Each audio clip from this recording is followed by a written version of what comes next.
puertorriqueña y variedad de ofertas diarias. Salón comedor abierto de miércoles a domingo de 11 a.m. a 9 p.m. Contamos con servicio de carry out y delivery a través de DoorDash. Haz tu orden o reservación llamando al 787-653-5934. 787-653-5934. Burbujas by René, la casa del príncipe del buen servicio. Soy el profesor Ángel Rosa y me escuchas de lunes a viernes a las 12 del mediodía por Noti1 630. WNO 630 AM y W232TH 94.3 FM en San Juan. Noti1 630, primera fiscalizando. Noti1 630 presenta un resumen de las noticias que están impactando a Puerto Rico ahora. Noti1 630, primera fiscalizando, última hora 9:59. Y crece preocupación por el inicio de clases y peligroso aumento en contagio por influenza. Luma Energy anuncia suspensión del servicio eléctrico en por lo menos 15 municipios. Muere peatón por impacto de automóvil en carretera de Toabaja. Y el ejército israelí vuelve a atacar a la Franja de Gaza. Reportan más de una decena de muertes y numerosos heridos. Desde San Juan, Alan Acevedo, Noti1 630, primera fiscalizando, última hora, 10 en punto. Nadie te da más noticias que Noti1 630. Primera fiscalizando. Noti1 no se solidariza necesariamente con las expresiones vertidas en el siguiente programa. Él es la principal figura de entrevistas y análisis en todas las plataformas. Años en la política, en el servicio público y en los medios de comunicación lo hacen conocedor de tus necesidades. Por eso piensa como tú. Del programa de análisis y entrevistas políticas más exitoso de la televisión puertorriqueña, llega a Noti1 630, Ferdinand Pérez. Presentado por RAM, la fuerza que te apoya ahora con nueva garantía de 10 años o 100,000 millas. Supermercados Econo, donde mejor se compra, con el auspicio de Vanilla Gift Card. Regala libertad de escoger. Presentan Pelota Dura en Noti1. Arrancamos el juego. ¿Qué tal, mis amigos? Buenos días. Hoy, 9 de enero del 2026, es viernes y el cuerpo lo sabe, licenciada. Como dicen por ahí. Qué bueno saludarle. Un saludo muy cordial a todos nuestros fieles oyentes de todos los días que se conectan fielmente a Noti1 630. Este que le habla el Noé Marcano en sustitución de Ferdinand Pérez, el cuarto bate. Un saludo al cuarto bate, pero también a mis compañeros y ya panelistas que todos los días nos acompañan. Hoy tenemos la grata visita de un profesor, conocedor, panelista de este programa, que ya mismo voy a estar presente. Ya ustedes saben quién es, pero ya mismo les voy a decir el nombre. Hay muchos temas de interés que queremos discutir. El asunto de Venezuela sigue de qué hablar. Sí. ICE vuelve otra vez y dispara en Portland a 2 personas que están heridas. Ayer matan a una persona, hoy hay 2 heridos. Y esto sigue, vamos a estar hablando con el profesor sobre eso. Si verdaderamente hay inmunidad y no hay inmunidad para el presidente de Venezuela, que era discusión que tenían anteriormente los compañeros en el programa anterior. Sal de Energía dice que hay un sinnúmero de personas interesadas en construir una planta de generación en el sur, allá en Guayanilla. Familia, mira, licenciada Familia dice: no está bajo la custodia del Estado, pero sí está en buena condición física y está muy bien. Nos escucharon. Regreso a clases este próximo lunes, pero hay preocupación por los alza en los casos de influenza, así que estamos haciendo la gestión a ver si el secretario de Educación puede estar con nosotros para que nos explique cómo va los preparativos de cara al regreso a clases. Y mira, pasan la evaluación del Senado, los 3 nominados de la gobernadora, tanto el de PRI como Agricultura y de DACO. Ayer tuve la oportunidad de coincidir con el secretario de Agricultura, así que tenemos pendiente una entrevista con él para la próxima semana para que nos hable del departamento, sus planes, sus proyectos de cara a lo que queda, ¿verdad?, de cuatrenio. Dice OGP que hay sobre 900 millones sobrantes de presupuestos anteriores que están pidiendo a la Junta de Control Fiscal autorización para poderlos utilizar en otros gastos del gobierno, así que hay dinero en la caja del gobierno. Negociado de Energía dice que inició un estudio a ver si los municipios pueden reparar luminarias. Descubrieron el planeta. Por favor. Liberación de presos venezolanos, con eso vamos a estar hablando con el profesor. Y hay cambios. La gobernadora anuncia que hay cambios en su gabinete. Vamos a ver quién se va y quién llega. Así que esos son los temas que queremos discutir con cada uno de ustedes, amigos, para el análisis de los amigos panelistas y la gente que nos escribe, que siempre nos hacen preguntas a través de las redes sociales. Y vamos a entonces entrar en la discusión. Profesor, buenos días al profesor Jorge Smith.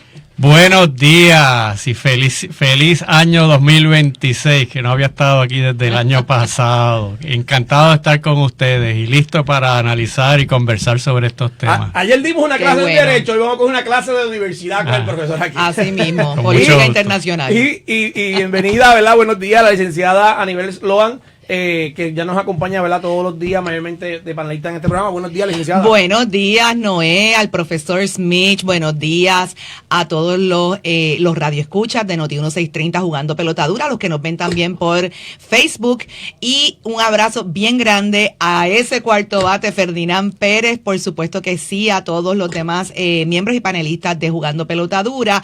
Quiero decir que este es el último, para muchas personas, este es el último viernes de vacaciones de receso navideño. Muchos empiezan a trabajar el próximo lunes 12 de enero, así que disfruten este último fin de semana, descansen y sean felices. Eso es así que se acabó como siempre el pan de piquito. Es martes 12, pero se va a sentir como lunes.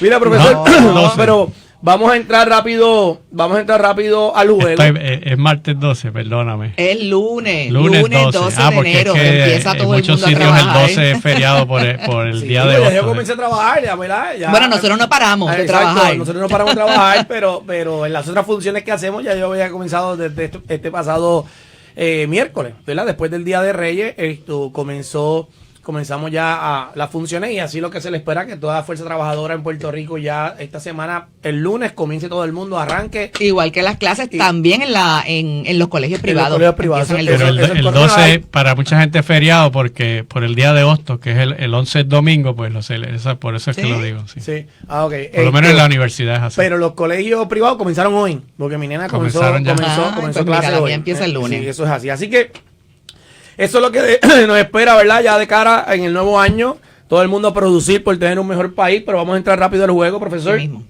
¿Qué está pasando con en este caso con la agencia federal, que estos operativos de inmigración están llevando al uso de la fuerza más allá, hasta utilizar las armas de fuego para quitar la vida, en el caso de ayer en Minneapolis, ayer fue entonces en Oregon, Portland, y vemos entonces heridos de bala en estos operativos. Ya se como que está pasando de lo que eran unos operativos de arrestar personas por su estatus migratorio, ahora es como si estuviesen en una guerra civil, por decirlo así de esa manera, usando sus armas de fuego para poder intimidar o mantenerlos sin movimiento, ¿no? A esas personas. ¿Por qué está ocurriendo esto? ¿Y a qué se espera? ¿Qué se espera que ocurra? ¿Cuál va a ser la intervención de los tribunales, ahora las agencias de investigación sobre esto? ¿Se enfrentarán procesos estos agentes? ¿La agencia como per se recibirá algún tipo de amonestación? No sé, explíquenos, denos luz sobre este proceso. Claro que sí, está sucediendo porque hace tiempo que ellos recibieron un mandato de parte del presidente de que ellos están por encima de la ley. Esto es lo más dramático, lo más trágico, matar a una persona, dispararle a 2 personas, pero hace tiempo que ellos están llevando a cabo procedimientos que son ilegales. O sea, en Estados Unidos es que son tantas cosas que están haciendo. En Estados Unidos tú no puedes parar a una persona en la calle a pedirle el pasaporte o documento de ciudadanía. Eso en otros países se hace, en Estados Unidos eso no se hacía nunca. Los agentes del orden público tienen que estar identificados con su placa, con su identificación, no pueden andar encapuchados, disfrazados para que nadie sepa quiénes son. Están haciendo perfil racial. Ellos detienen a personas que se ven hispanos, que se ven mexicanos, que hablan español, van a sitios de trabajo, a sitios de entretenimiento donde ellos saben que frecuentan comunidades hispanas. Así que esto es como el punto más climático de toda una cantidad de actos ilegales que están llevando a cabo porque el presidente lo permite y no hay que subestimar el poder que tiene un presidente en Estados Unidos, porque él establece la cultura general de qué cosas son permisibles y él desde el principio estableció que estos agentes, desde el reclutamiento mismo, porque muchos de esos que llamamos agentes no son personas que tienen adiestramiento en seguridad pública, no son policías, son personas, o sea, ellos como ellos no tenían suficiente gente para llevar a cabo estos arrestos masivos de miles o millones de personas como quería Trump, empezaron a reclutar gente que no tenía conocimiento de las reglas de juego del Estado de Derecho, del debido proceso de ley, y están cometiendo una cantidad de actos ilegales, y esto es lo último. Y lo más trágico de todo fue las declaraciones de Donald Trump, cuando inmediatamente, sin haber hecho ninguna investigación, le traen el ejemplo. Él vio la misma información que vimos todos nosotros, porque no hay tiempo de haber recibido documentación. Inmediatamente él le echó la culpa a la víctima. Dijo que era terrorista, que estos eran actos terroristas de la izquierda radical y que básicamente que se lo merecía. Y en lugar de haber dicho, vamos a llevar a cabo una investigación, no tengo todos los hechos, lo que diría una persona prudente. Pero Donald Trump no es nada prudente y está ideológicamente matizado en todas las cosas que dice. Y él lo ha dicho claramente desde el principio de su mandato, que esto es una guerra contra lo que él considera los enemigos del Estado. Eso es bien peligroso, porque una cosa es que un presidente diga, nosotros vamos a procesar a las personas que cometan crímenes y que violen la ley. Eso es de esperarse, eso tiene que hacerlo. Otra cosa es dividir el país entre los que son los americanos patriotas y los que son dentro del mismo país, los que son los enemigos del Estado. Y yo no le pongo el epíteto de fascista fácilmente a cualquiera, y yo no digo que él sea fascista, faltan muchas cosas, pero eso es un elemento del fascismo. Tú alegar que los enemigos del país están dentro de tu propio país y entonces conviertes a ciudadanos del propio país tuyo en enemigos como si fueran de otro país que vienen a invadirte. Y eso divide a la nación, y el efecto a corto plazo es que están siendo victimizados muchas personas, y particularmente hispanos, porque esto es específicamente contra los hispanos. Pero a largo plazo, cuando cruzan una serie de líneas y se crea una cultura política de odio hacia lo que una gente considera que son los culpables de sus desgracias personales, porque esa es la otra parte del discurso. Si tú eres un blanco pobre que le va mal en la vida, Donald Trump te está diciendo, no es culpa tuya. No es porque tú no te hayas preparado, no es porque no seas ambicioso, no es porque no seas trabajador, no son las circunstancias, no son los dueños de tu empresa que te están explotando. No. La culpa de todos tus males son los inmigrantes hispanos. Y eso es el mismo discurso. O sea, no quiero exagerar, ¿verdad? Pero es el mismo discurso que se utilizaba en la Alemania nazi contra los judíos. Para todos los alemanes que estaban pasando una crisis económica bien severa, se simplifica el discurso. Mira, todos los males tuyos son por culpa de los judíos. Ese mismo estilo de discurso es el que está llevando a cabo Donald Trump, y eso va a perdurar después que él se vaya, porque y hay generaciones de personas jóvenes, niños que están internalizando esa narrativa, que lo van a después reproducir el resto de su vida. Incluso, yo creo que es hasta peor que eso, porque yo no había visto un presidente diciendo falsedades, mentiras, de una forma tan campechana como si no fuera nada. O sea, cuando él en ese comunicado, en esas primeras expresiones que hace luego del asesinato de la mujer en Minnesota, él escribe que de milagro está vivo el agente federal y que estaba recibiendo atención médica en un hospital, lo cual es mentira. El agente estaba caminando por allí de lo más feliz porque a él no le pasó nada, ni un rasguño. O sea, que al presidente no le importa para nada incluso decirle a sus ciudadanos cosas que evidentemente y de forma corroborable son mentiras. ¿Y qué hace con eso? Hace que se vuelva parte de la cultura y de ese discurso de odio y de ese discurso de que todo es culpa de la izquierda o de los inmigrantes. que se haga parte de la cultura también decir cosas que son falsas, evidentemente y claramente falsas, sin ningún tipo de resquemor. Y eso es sumamente peligroso. Y yo quería preguntarle al profesor Smith, ¿está escalando la controversia, el conflicto de forma muy peligrosa en los Estados Unidos, los confrontamientos entre unos y otros? ¿Es muy prematuro para hablar de una guerra civil o se vislumbra que si todo, si la administración de Donald Trump y el presidente continúan como van, con estas violaciones de derechos civiles, con esta inmunidad para los agentes federales, que es otra de las preguntas que le tengo, si simple y sencillamente los agentes federales pueden asesinar a cualquiera, su color de autoridad de que están haciendo redadas contra los inmigrantes y tienen inmunidad, no van a pagar por eso? ¿Usted vislumbra que efectivamente se pueda desembocar en una guerra civil, número 1, y número 2? ¿Completa inmunidad tienen los agentes federales incluso para asesinar? Inmunidad e impunidad. Y como se está centralizando el poder político alrededor de la rama ejecutiva, que eso es otro de los problemas que ya no son cuestión de narrativa, es cuestión de instituciones, de estructuras. Cuando la rama ejecutiva comienza a controlar a la rama legislativa y a la rama judicial, que eso es lo que Trump está intentando hacer, entonces pueden darse estas cosas porque no va a haber rendición de cuentas por parte de personas que trabajen bajo la rama ejecutiva y que cometan violaciones de ley. La confrontación está ahí. Hay una semilla de guerra civil o por lo menos de violencia civil, porque en una guerra civil uno presume que hay dos bandos que tienen no necesariamente igualdad de condiciones, pero suficiente fuerza como para hacerle daño al otro. Y hasta ahora lo que estamos viendo es que hay un bando, el de Trump, que tiene toda la fuerza del Estado, y otro bando que son personas civiles que no tienen ese mismo poder. Lo que sí se está dando es la reacción de parte de alcaldes y de gobernadores que sí tienen fuerza política dentro de la región donde ellos mandan, que sí lo están confrontando. Inclusive también hay que reconocer que a la mujer que asesinaron, ella estaba confrontando a ICE.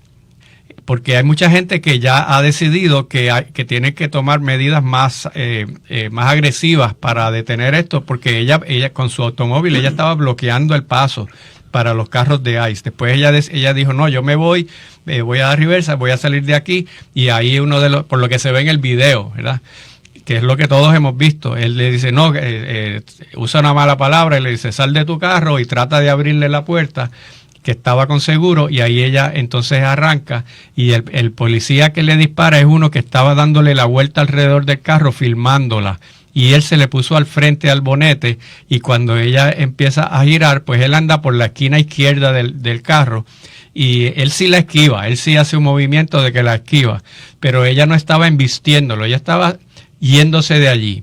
Así que obviamente la situación es compleja. Ella sí es, porque hay que reconocer las cosas también, ¿verdad? Ella sí estaba confrontándolos como están haciendo muchos estadounidenses. Quizá ella, por sentir que era una mujer blanca, ciudadana americana, pues ella podía con eso protegerse más allá de que si hubiera sido una persona hispana, sin ciudadanía, etcétera. Pero sé que se están adiestrando en Estados Unidos muchos grupos para alertarse cuando hay redadas de ICE, para asistir a la escena, no a confrontar a ICE, porque están haciéndolo con mucha prudencia, por lo menos los que están organizados, para ir con sus teléfonos y ser testigos de lo que está pasando, pero sus instrucciones son de no interrumpir, no intervenir en el proceso, no arriesgar sus propias vidas. Pero hay muchas personas, claro, pero hay muchas personas que ella no pensaba que le iban a disparar. Claro, hay muchas personas que motus propio están tomando esas acciones, y ahí es que entonces vemos una confrontación que es desigual, porque ella está guiando su carro, ella se está tratando de ir, él le mete 3 tiros. Entonces, como mínimo, eso es un uso excesivo de la fuerza. Si ellos entienden que ella está obstruyendo un proceso de ley, pues hay formas de lidiar con eso, pero la propia ley te dice que aun si un carro está escapando, tú no le puedes caer a tiros. Eso, o sea, hay toda una cantidad de reglas de cómo se hace esto. Que no hay manera de justificar eso. ¿Por qué no le dispararon a las gomas del carro y ahí la detenían y entonces la arrestaban? Ni eso es, eso está contenido en la ley. Pero por lo menos uno dice, pues mira, ella estaba tratando de salir del lugar, no siguió instrucciones de que abriera la puerta y se bajara, pues por lo menos dispárale a las gomas del carro y entonces la detienes y la arrestas. Miren, quiero llamar la atención a algo que yo leí y que de verdad dije, esto es increíble. Miren si la historia es cíclica. Que se acuerdan de George Floyd, cuando el hombre negro que fue asesinado por un policía en los Estados Unidos en el 2020 porque le puso la rodilla en el cuello y lo apretó hasta asfixiarlo. Adivinen dónde fue eso. En Minneapolis, en Minnesota, en el mismo sitio en que ha ocurrido esto. Sí. Así que, y así fue que empezaron aquellos conflictos que le complicaron la primera administración a Donald Trump. Ciertamente es preocupante, ¿verdad? Y es penoso, ¿no? De que el pueblo confía en las agencias de ley y de orden y entonces cuando haya una intervención no se haga de la manera correcta, no tenemos todos los argumentos, ¿verdad? Solamente lo que se funde mediante el video, pero no estuvimos allí para ver cuál fue todo lo que ocurrió. No importa lo que haya pasado, no tiene autoridad de quitarle la vida, a menos que la gente se sintiera amenazada, que ella tuviese con un arma también, y que ese no es el caso. Y entonces la gente se defendiera, ¿verdad? Defensa propia, como llamamos y decimos, ¿no? Pero que lo preocupante es que se repite, ya no solamente en un solo lugar. Vuelvo y traigo, ¿verdad?, el caso de Portland, 2 heridos. Entonces, hoy, ¿qué esperamos? Que sea en otro estado. Entonces, cuando vienes a ver, se está haciendo uso excesivo de la fuerza, no están midiendo lo que están haciendo en los operativos, no solamente se trata de buscar solamente y capturar inmigrantes de la manera o sobre su estatus migratorio, vamos allí a lo que pase, vamos para adelante. Y eso es lo preocupante, pero vamos a estar muy pendientes a ver qué pasa, ¿verdad? ¿Cuál es el desenlace de todo esto? ¿Cuál es la respuesta de las agencias de ley de orden, que me imagino que entrarán en un proceso de investigación, qué ocurrió? Vamos a estar atentos qué pasará con el agente o los agentes que estuvieron en el operativo para que la gente se mantenga informado. Pero déjame, breve, el gobierno federal no está permitiendo que el estado de Minnesota participe de la investigación. Está asumiendo completamente, las autoridades federales no le están dando evidencia. El estado dijo, nosotros no podemos investigar porque no tenemos nada, no nos están ayudando para esto a propósito. O sea que eso también es preocupante porque si se está investigando a sí mismo. E incluso quería añadir, Noé, que es una forma de intimidación y de amenazar a la ciudadanía. O sea, no es solamente que llego allí y que pase lo que pase, no. Es que al hacer uso excesivo de la fuerza, yo le estoy diciendo a la ciudadanía, tengan cuidado, no se atrevan ni a enfrentarnos, ni a no seguir una orden que yo dé, que sea la que sea, porque si no, los vamos a matar. Claro. O sea, esto es una cosa bien, bien grave y bien seria lo que está pasando en los Estados Unidos. Es una administración, o sea, es un gobierno que está amenazando e intimidando a su propia ciudadanía para tener un control absoluto sobre ella, sobre esa ciudadanía, y para que no puedan ser juzgados por excesos ni por violación de ley. Es decir, ya no se está aplicando la ley a todos por igual. Bueno, pero en ese caso yo puedo, ya que lo que el profesor dice que no se le está permitiendo al Estado investigar donde ocurrieron los hechos, le pregunto, ¿el Estado podría entonces ir al tribunal y solicitar participación en la investigación, que van a llevar a cabo una investigación porque los hechos ocurrieron en ese estado, ¿no? A menos que sabemos, ¿verdad?, que el gobierno federal está por encima de las leyes locales y en este caso en los estados, así que por eso están asumiendo la jurisdicción ellos sobre como un agente relacionado a la agencia federal, pues tú no vas a investigar, lo vamos a hacer nosotros. Es la otra parte, a menos que, ¿verdad?, que el Estado vaya entonces en contra del mismo gobierno federal, al mismo tribunal, a solicitar que ellos quieren hacer un proceso de investigación para mantener la pureza del proceso y que no diga que, como decimos en el campo, el cabro hablando las lechugas, ¿no? Sí. Así que vamos a estar pendientes a ver qué pasa sobre eso.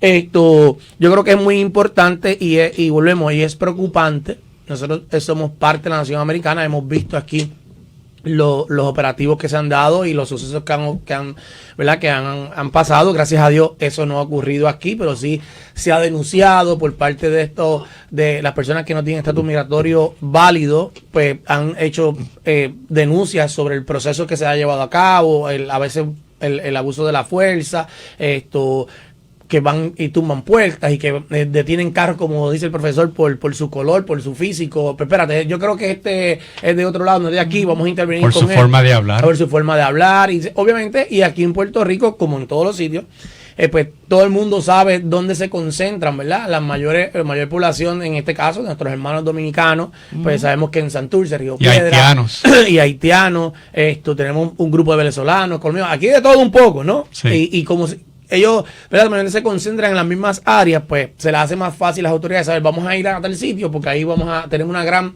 concentración de personas que vamos entonces a verificar su estatus migratorio en el país y vamos a ver cuántos pescamos, porque eso, ¿verdad?, de esa manera es que lamentablemente se ha hecho.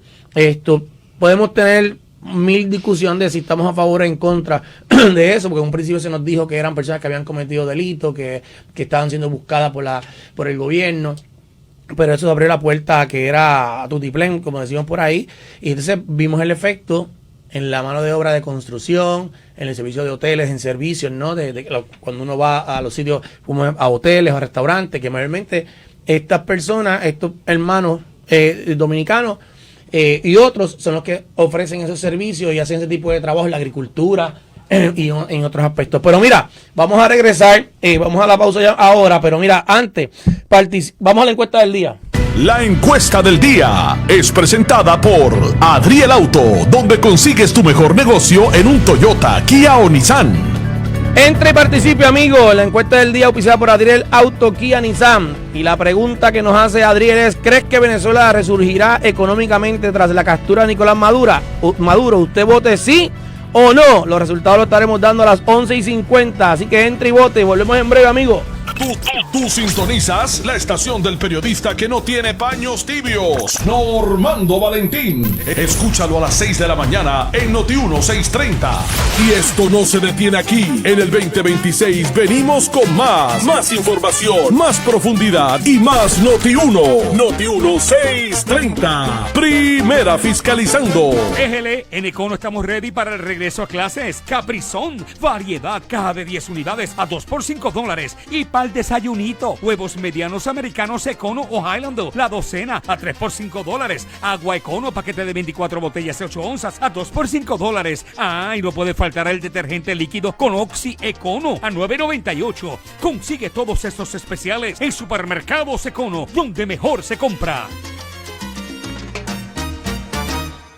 En Adriel Toyota comienzas el 2026 estrenando Corolla 2026 con precio de $25,490, APR de 3.98% y hasta $6,500 de bono en la Tacoma 2025. Últimas unidades, Camry y Prius con $3,000 de bono. Y por supuesto, estamos liquidando las últimas unidades 2025 de la RAV4 con 2 años de mantenimiento gratis y 10 años de garantía Powertrain totalmente gratis y transferible. Visítenos en Dorado, Río Grande y Barranquitas o llama al 419-1000. Adriel Toyota, tu primera opción para estrenar en el 2026. Somos Noti1 630. Primera fiscalizando. Noti1 630 presenta un resumen de las noticias que están impactando a Puerto Rico ahora. Buenos días a todos, yo soy Alan Acevedo y esto es Noti1 630 Primera Fiscalizando. Última hora 10:26. Estas son las noticias del momento. En la lista de política, Obed Rojas Hoffman consideró en el programa Palo Limpio que el comisionado residente en Washington, Pablo José Hernández, debe contemplar la radicación de un proyecto sobre el estatus político de la isla. Interviene Iván Rivera. Yo no puedo tomar mi decisión a base de que esta persona sea mala. No, yo quiero tomar la base de qué es lo que tú me ofreces. Y eso en Puerto Rico no existe. Es una carencia de propuesta y después vienen y hacen este único plan de gobierno a lo último. Que no, chicos, la asamblea y eso catálogo de promesas. Busca los que son la mayoría tizazos de planes anteriores. Por eso te digo, yo creo que este es el momento de empezar a contrastar ¿qué es lo que yo con quiero? con lo que es el gobierno. ¿Cuál es el país que yo quiero? No es como que no, es que el PNP lleva tantos años gobernando. Bueno, llevan tantos años gobernando porque son mayoría en Puerto Rico. Y eso es la realidad. Y han vinculado el su voto, discurso, el voto cada 4 años lo han vinculado a la estadidad, y la mayoría de la gente en el país ya es estadista. Y eso es una realidad. Y mientras tú no le hables a la gente lo que quiere escuchar, que es que tú quieres resolver el problema del estatus, yo realmente creo que Pablo, si hubiese sido Pablo, radica un proyecto de estatus e incluye el ELA. Exacto. Y que allá te diga toda la que... fórmula, e incluye el ELA. Y que allá te pero digan... que salga de él. ¿Para qué? Para que no digan que él le rehuyó a ese tema. Porque él se enfocó en el desarrollo económico. Pues se logró el arbitrio del RON, bla, bla, pero desarrollo económico con una junta. Desarrollo económico en una isla que ahora mismo nosotros no hay un plan para 10, 20, 30 años. Noti1 última hora 10:28 y la policía informó que una residencia fue tiroteada en la madrugada de hoy en el barrio Cielito en Toa Alta. Según informaron las autoridades, varios individuos llegaron al lugar y comenzaron a disparar contra la vivienda, que resultó con al menos 30 impactos y otros 20 proyectiles fueron hallados frente a la casa. Además, los sujetos quemaron un vehículo Kia Sedona que figura como hurtado. Al momento se desconoce si hay personas heridas. Noti1 última hora 10:29 y en otras notas, la directora ejecutiva de la Unión Americana de Libertades Civiles, ACLU, Anet Martínez Orabona, dijo esta mañana que el Tribunal de Apelaciones validó la sentencia del Tribunal de Primera Instancia que ordenó al Departamento de Transportación y Obras Públicas a entregar el documento que proveyó las agencias federales conteniendo información sobre extranjeros con estatus migratorio no definido. Esta determinación reitera que el secretario del Departamento del Trabajo y Obras Públicas tiene la obligación de hacer público el alegado subpoena que dio paso a la entrega voluntaria de los datos personales de miles de personas inmigrantes en la isla, por tratarse de un documento público en posesión del Estado Libre Asociado de Puerto Rico, el cual la ley no designa como confidencial, cuyo contenido no involucra información específica o sensitiva, sostuvo Martínez Orabona en declaraciones escritas. Noti1 630, primera fiscalizando, última hora 10:30. Nadie te da más noticias que Noti1 630. Primera fiscalizando. Comenzamos la segunda entrada de Pelota Dura en Noti1. ¿Qué tal, mis amigos? Buenos días nuevamente. Aquí entrando a la segunda entrada de tu programa Jugando Pelota Dura. Este que les habla Noé Marcano, en compañía de la licenciada Daniela Sloan y el profesor Jorge Smith. En la entrada anterior discutíamos sobre las muertes, lamentablemente, que se llevó a cabo en Minneapolis, y ayer las personas heridas en el estado de Oregon, Portland, Oregon, y que estamos hablando sobre la preocupación que esto se vaya a repercutir en otros estados, y esto que hasta dónde pueden, ¿verdad?, las agencias, en este caso la agencia federal, usar su fuerza excesiva, y ahora no solamente la fuerza, sino entonces ahora usar las armas de fuego, donde están entonces intimidando, ¿verdad?, a estas personas en cualquier operativo. Sí, profesor. Solo un detalle, porque para aplicarlo a Puerto Rico, el Tribunal Apelativo le dio la razón a la ACLU, a la American Civil Liberties Union, de que el Departamento de Transportación y Obras Públicas tiene que producir el documento que la SOPENA, que le obligaba a entregarle los datos de las licencias de conducir a ICE, y están en eso. O sea que aquí también ya a nosotros nos ha aplicado ese tema. Vamos a estar pendientes a esto, ¿verdad? Como dije antes de irnos a la pausa, pero quiero entrar en otro tema, ¿verdad?, relacionado a dos cositas con el profesor, que basado en su experiencia en estos temas. Ayer se anunció la liberación de los presos políticos en Venezuela, de un sinnúmero de personas que estaban presas por diferentes religiosos y otros más políticos, etcétera, por tanto tiempo, y que por fin, ¿verdad?, se le da la libertad, y que el presidente Trump precisamente celebraba que parte de lo que él ha hecho es que se da entonces esta liberación de estos presos políticos. ¿Qué representa esto? Aparte, ¿verdad?, que están disfrutando ahora de la libertad, ¿Qué significa esto para el gobierno de Trump? Para el gobierno de Venezuela, ¿cuál es el mensaje ahora? Verdaderamente la gente puede ver, después de esta liberación, pues mira, sí se está estableciendo un proceso de paz, donde podemos diferir del gobierno, podemos denunciar las cosas que veamos que están mal por parte del gobierno. Trump va a seguir usando su fuerza política para establecer entonces en Venezuela una política de redundancia parecida a la de Estados Unidos. ¿Qué es lo que se busca y qué es lo que significa esta liberación de los presos, profesor? Para Trump es otra victoria política luego de la incursión el 3 de enero, porque puede nuevamente frente a la comunidad hispana en Estados Unidos y sobre todo la venezolana, que ha estado bastante decepcionada con Trump por el tema que estábamos hablando en el segmento anterior, por las deportaciones masivas, pues ahora eso es otra victoria que le puede presentar a sus votantes hispanos que no votaron por los republicanos en las elecciones que hubo en el pasado noviembre de alcaldes y gobernadoras. Pues quizá es una forma de recuperar gran parte de ese electorado. También demuestra que la presión que contra el gobierno actual, el de Delcy Rodríguez y Jorge Rodríguez en la Asamblea Nacional, está teniendo un efecto real. Eso es una rama de olivo. Ellos demuestran ahí que están tratando de que no les pase a ellos lo que le pasó a Maduro y de tratar de reducir esa presión, porque la presión está ahí todavía.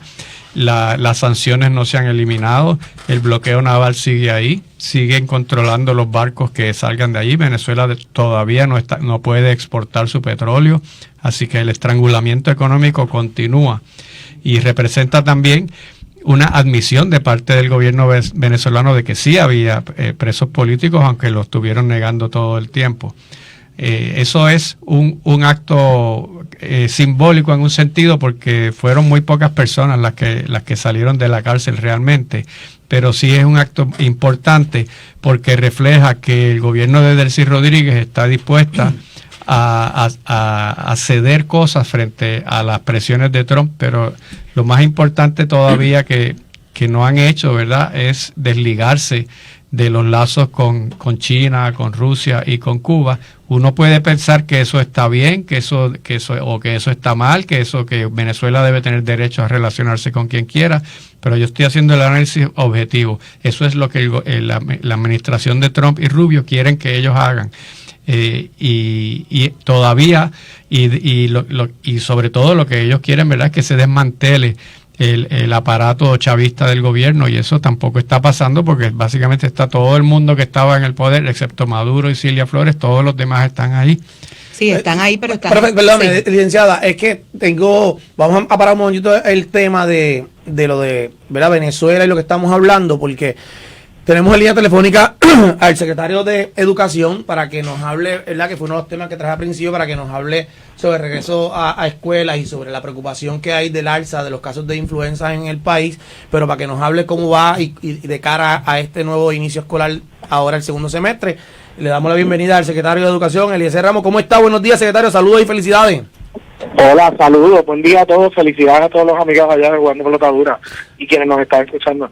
Secretario, rapidito para que nos cuente, ya este próximo lunes se da inicio al segundo semestre escolar, donde todos los niños, habla sobre 230,000 estudiantes que regresan a la aula escolar.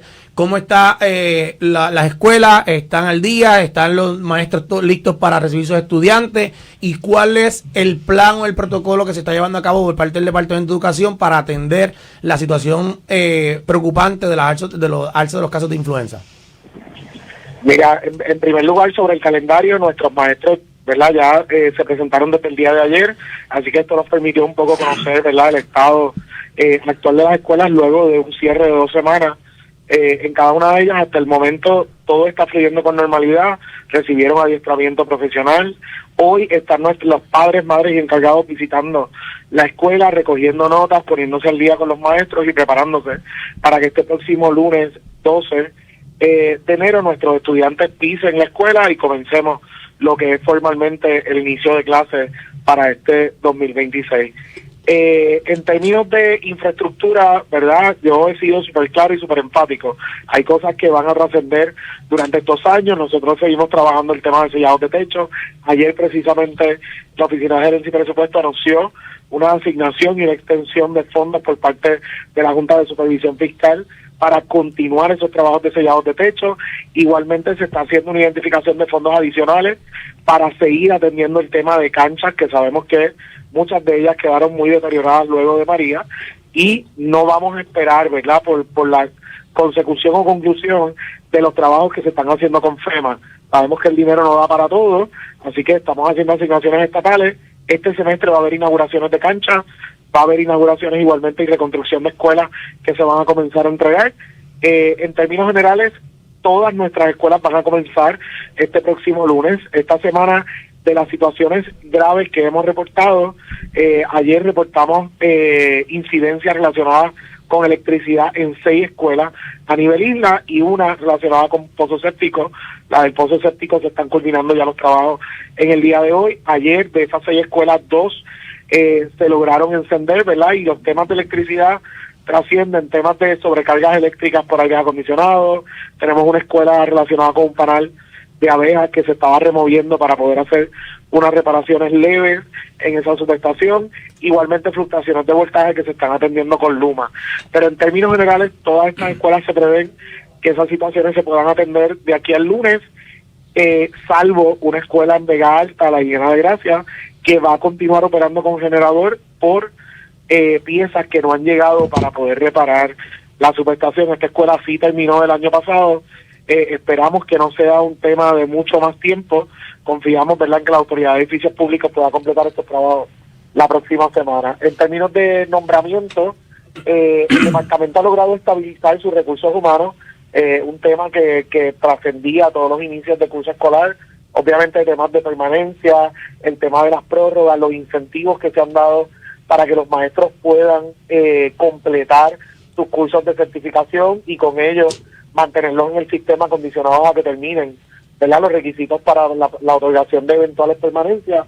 Ha sido clave en que el número y los temas de reclutamiento se hayan disminuido tanto.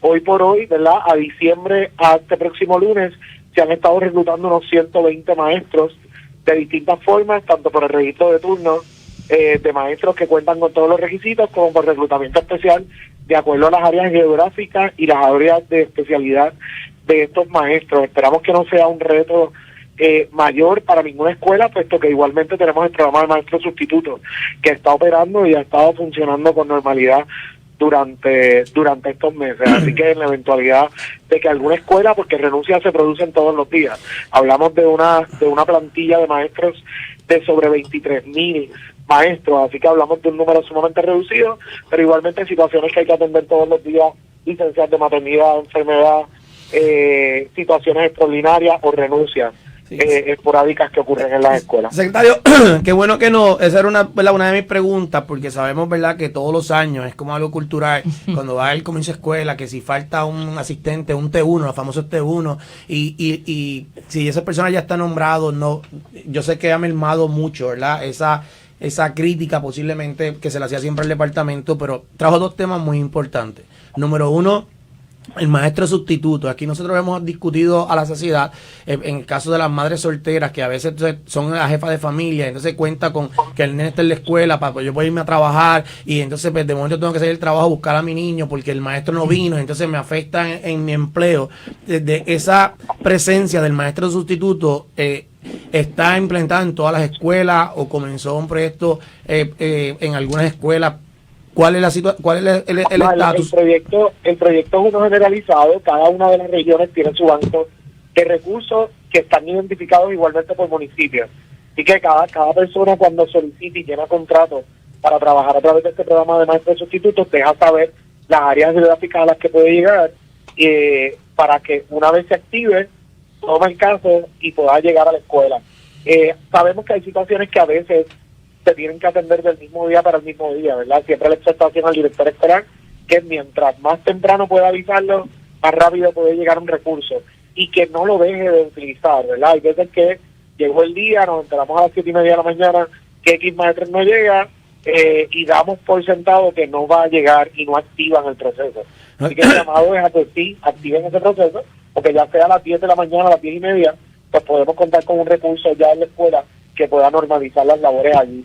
Y no hay razón para despachar. Yo sé que ha sido una costumbre del sistema, pero no hay razón. Las escuelas tienen planes alternos de organización escolar para atender a su estudiantado. Hoy por hoy tienen más personal que en años anteriores, y hasta charlas relacionadas con salud escolar, charlas relacionadas con talleres socioemocionales están listos, están preparados para mantener al estudiante en la escuela, que es lo que queremos. Sabemos que papá y mamá necesitan planificarse y que ese calendario escolar tiene que llevarse a cabo de la forma en que está establecido. Eso. Y vamos a hacer en los próximos años, vamos a ponerle un poquito de más caña a ese calendario escolar, vamos a ser más severos en la exigencia de que se cumpla con eso. Secretario, una pregunta, porque mis compañeros también tienen preguntas, pero quiero hablarles sobre el área azul. En el pasado miércoles cumplimos 7 años, ¿verdad? 6 años de los terremotos en esa zona, y vi a uno de los alcaldes de esa zona, ¿verdad?, denunciar o traer a la luz pública la atención de que no se ha atendido la parte de la construcción o reparación de escuelas en esos pueblos que sufrieron los terremotos, aunque ya nos dijo, adelantó, que hay muchos proyectos de reconstrucción que se están llevando a cabo, pero ¿cuál es el estatus precisamente en el área azul? Mira, particularmente me estás hablando del alcalde de Guánica, uno de los municipios mucho más afectados en el tema de los terremotos. Y si no me equivoco, Guánica tiene 5 proyectos que están en curso ahora mismo de reconstrucción, y hay uno que es el que más todos estamos esperando, tiene que ver con la gripina fea, y otra de las escuelas, ¿verdad? Estamos hablando de la escuela aquella emblemática que colapsó luego de los terremotos, y la construcción de una nueva escuela. Mira, la realidad es que yo he sido bien claro en que hemos tenido retos, y no han sido retos internos. Sí, el Departamento de Educación tuvo que crear una oficina de infraestructura, sí, obviamente Coltrés crear sus procesos, y todo esto conllevó tiempo. Hoy por hoy nuestro reto mayor es la burocracia al acceso de los fondos federales, ¿verdad?, con FEMA. Estamos hablando de que muchas de estas acciones a veces conllevan 12 a 18 meses.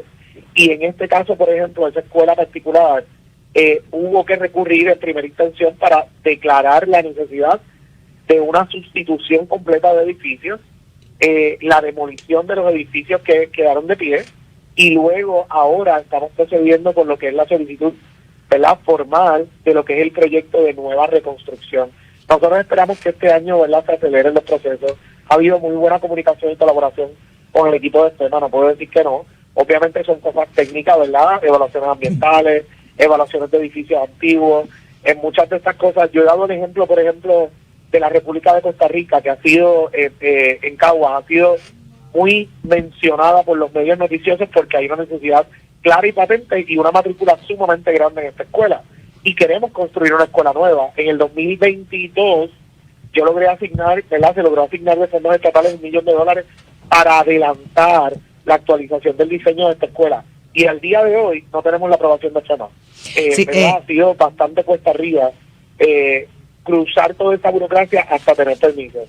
Y nos hemos dado cuenta que el tema de reparar es mucho más rápido, así que por eso igualmente la reconceptualización del proyecto de aquella cantidad grande de escuelas que querían construir nuevas a una cantidad mucho más reducida de construcciones nuevas versus reparar, ¿verdad?, lo que ya tenemos existente y poderlo llevar, ¿verdad?, a la modernidad y la actualidad. Saludos, secretario. Esperamos que este año sea un año de aceleración con ese tema de la reconstrucción. Sí, saludos, secretario. Le voy a hacer un comentario y le voy a hacer una pregunta. El comentario es porque usted y yo hablamos personalmente hace aproximadamente 2 meses en el programa Jugando Pelota Dura en televisión. Yo le dije que por qué la escuela pública en Puerto Rico no tenía un sistema digitalizado donde los padres y madres, igual que en los colegios privados, pueden entrar a través de su dispositivo y ver las notas de sus hijos en todo momento y poder seguir, mira, tuvo un quiz, sacó esto, sacó lo otro, veo cuánto sacó en el examen y qué nota lleva en la clase, porque eso es una herramienta muy útil para que los padres se involucren, ¿verdad?, en el desempeño académico de sus hijos. Usted me dijo, estoy trabajando con eso, a punto de implantarlo. Así que como nosotros criticamos cuando las cosas se hacen mal, también quiero que reconocer cuando las cosas se hacen bien. Usted me dijo eso y usted lo cumplió. Y quiero felicitarlo porque vi que iniciaron, no sé si está, ¿verdad?, en una etapa, ¿verdad?, comenzando a implantarse, pero iniciaron esa plataforma que va a ser muy útil para mejorar el desempeño de nuestros estudiantes de escuela pública y para involucrar aún más a los padres y madres en esa vida escolar y académico de sus hijos. Lo felicito, secretario. Ahora va la pregunta. Confirmó públicamente, ¿verdad?, esa conversación que tuvimos. No te podía adelantar con todos los detalles, pero ya oficialmente, ¿verdad?, se lanzó ahora en el mes de enero lo que es el portal. Está a través de web y está a través de móvil, ¿verdad?, que puedan bajar un app de Power School, que es como se llama el sistema que tiene el Departamento de Educación ahora mismo para todo lo que tiene que ver con la información estudiantil. Sí, ¿verdad?, por medidas de control y organización, las escuelas son las llamadas y encargadas a coordinar esto con los padres, así que papá y mamá van a estar recibiendo una contraseña única durante precisamente hoy, que están visitando las escuelas, recogiendo notas y teniendo que acceso con los maestros. Yo me encuentro en Ponce ahora mismo recorriendo las escuelas. Cada una de las escuelas ha establecido una dinámica que responde a su comunidad escolar. Por ejemplo, una de ellas está repasando, ¿verdad?, y asegurándose que los correos electrónicos que le van a dar acceso a papá y a mamá sean los correctos, y si no, corrigiendo, para luego entonces poder citarlos de manera individual y hacer este proceso con ellos, asegurándose, ¿verdad?, que puedan tener acceso. Claro que sí. A las notas en vivo, las pruebas en la medida en que los maestros vayan calificando. O sea, no tienen que esperar a la visita de las 10, 20, 30 y 40 semanas, que es cuando típicamente se reciben los informes de nota, e igualmente la asistencia. Los maestros recopilan y documentan la asistencia diariamente. Así que papá y mamá no solamente, ¿verdad?, cuando los dejan en la puerta de la escuela, van a poder saber si sus hijos eso está excelente, y claro, sí, etcétera. Claro, y importante, secretario, que siempre se le dé seguimiento para que usted se asegure de que eso está funcionando bien. Ahora va la pregunta. El 30 de diciembre de 2025, hace escasamente 10 días, la gobernadora de Puerto Rico firmó la ley 185 para prohibir los teléfonos celulares en las escuelas públicas desde kinder hasta 8º grado. Eso se va a comenzar a implantar el próximo lunes cuando empiecen las clases el 12 de enero de 2026, o todavía hay que esperar que el Departamento de Educación prepare y formule unos reglamentos, determine cómo se va a funcionar. ¿Cuándo esa ley se va a hacer realidad? Mira, el departamento tiene política pública. Nosotros estamos actualizando y corriendo para que tan pronto este próximo lunes las escuelas puedan estar recibiendo una guía más detallada de implementación, ¿verdad?, que les pueda dejar saber qué va a ocurrir si en el primer escenario me topé con el celular, incauté el celular, llamar a papá para que recoja el celular, la segunda ocasión qué es lo que va a pasar, etcétera, etcétera. Así que lo que se está es ampliando esa guía de trabajo para las escuelas, poderle contestar una serie de preguntas que nos han hecho. Ya el reglamento tiene una prohibición y tiene unas excepciones, claro. Nosotros a nivel de reglamento y cruzar la ley de procedimiento administrativo uniforme debemos actualizar conforme a lo que está establecido con la ley. La ley es suprema, así que vamos a estar utilizando la ley. Vamos a actualizar reglamentos, pero en lo que eso se da, la semana que viene debe estar bajando una carta circular con una guía detallada de implementación. Así que la implementación llegó desde ya. La prohibición de celulares se va a implementar en las escuelas desde esta semana que viene. Una preguntita sobre, saludos, buenos días, le habla el profesor Jorge Schmidt, un placer saludarlo. Saludos, profesor, un abrazo. Sobre la carrera magisterial, ¿cuándo los maestros que no han recibido todavía esa bonificación pueden esperar recibirla? ¿Va a haber pago retroactivo? ¿En qué estatus está eso? Va a ver, mira, técnicamente lo que es carrera magisterial, ya el 99% de los casos recibieron su ajuste salarial. Hay unos pocos casos que ya se está trabajando para que nos autoricen, ¿verdad?, a través de la Oficina de Gerencia y Presupuesto, un planteamiento que les pueda otorgar este aumento y pagar el retroactivo hasta el 1 de julio, siendo, ¿verdad?, un presupuesto vigente. Lo que tiene que ver con presupuestos anteriores ya se ha contabilizado y trasciende poco más de una deuda de $90 millones que tiene el sistema con el magisterio. Ya hay una solicitud pendiente, ya ha habido conversaciones, distintas estrategias para poder atender, ¿verdad?, este pago. A lo mejor, ¿verdad?, empecemos a pagar por etapas, trayendo al ruedo el tema de los activos, que es mucho más fácil, porque aquí igualmente hay docentes que ya están retirados.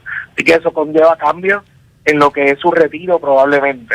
¿Y la Junta de Supervisión Fiscal se está oponiendo a que se pague retroactivo? Mira, no ha habido una oposición de la Junta de Supervisión Fiscal. Sí ha habido, obviamente, requerimientos de información y sí ha habido conversaciones para maximizar el uso de los fondos que tiene el departamento y ver hasta dónde quizás el departamento, dentro de sus recursos, puede atender esto. Obviamente no tenemos los recursos para poderlo atender todo, pero siendo realistas, muchas veces, ¿verdad?, podemos hacer una relocalización de fondos que ya más tarde en el año fiscal podamos identificar para poder atender esto. Mi expectativa es que podamos estarle dando noticias al magisterio probablemente a finales de este año escolar, entiéndase, entre abril y junio aproximadamente, de para cuándo deben estar esperando poder recibir estos fondos y este pago adeudado, que obviamente es justicia, es lo justo para ellos.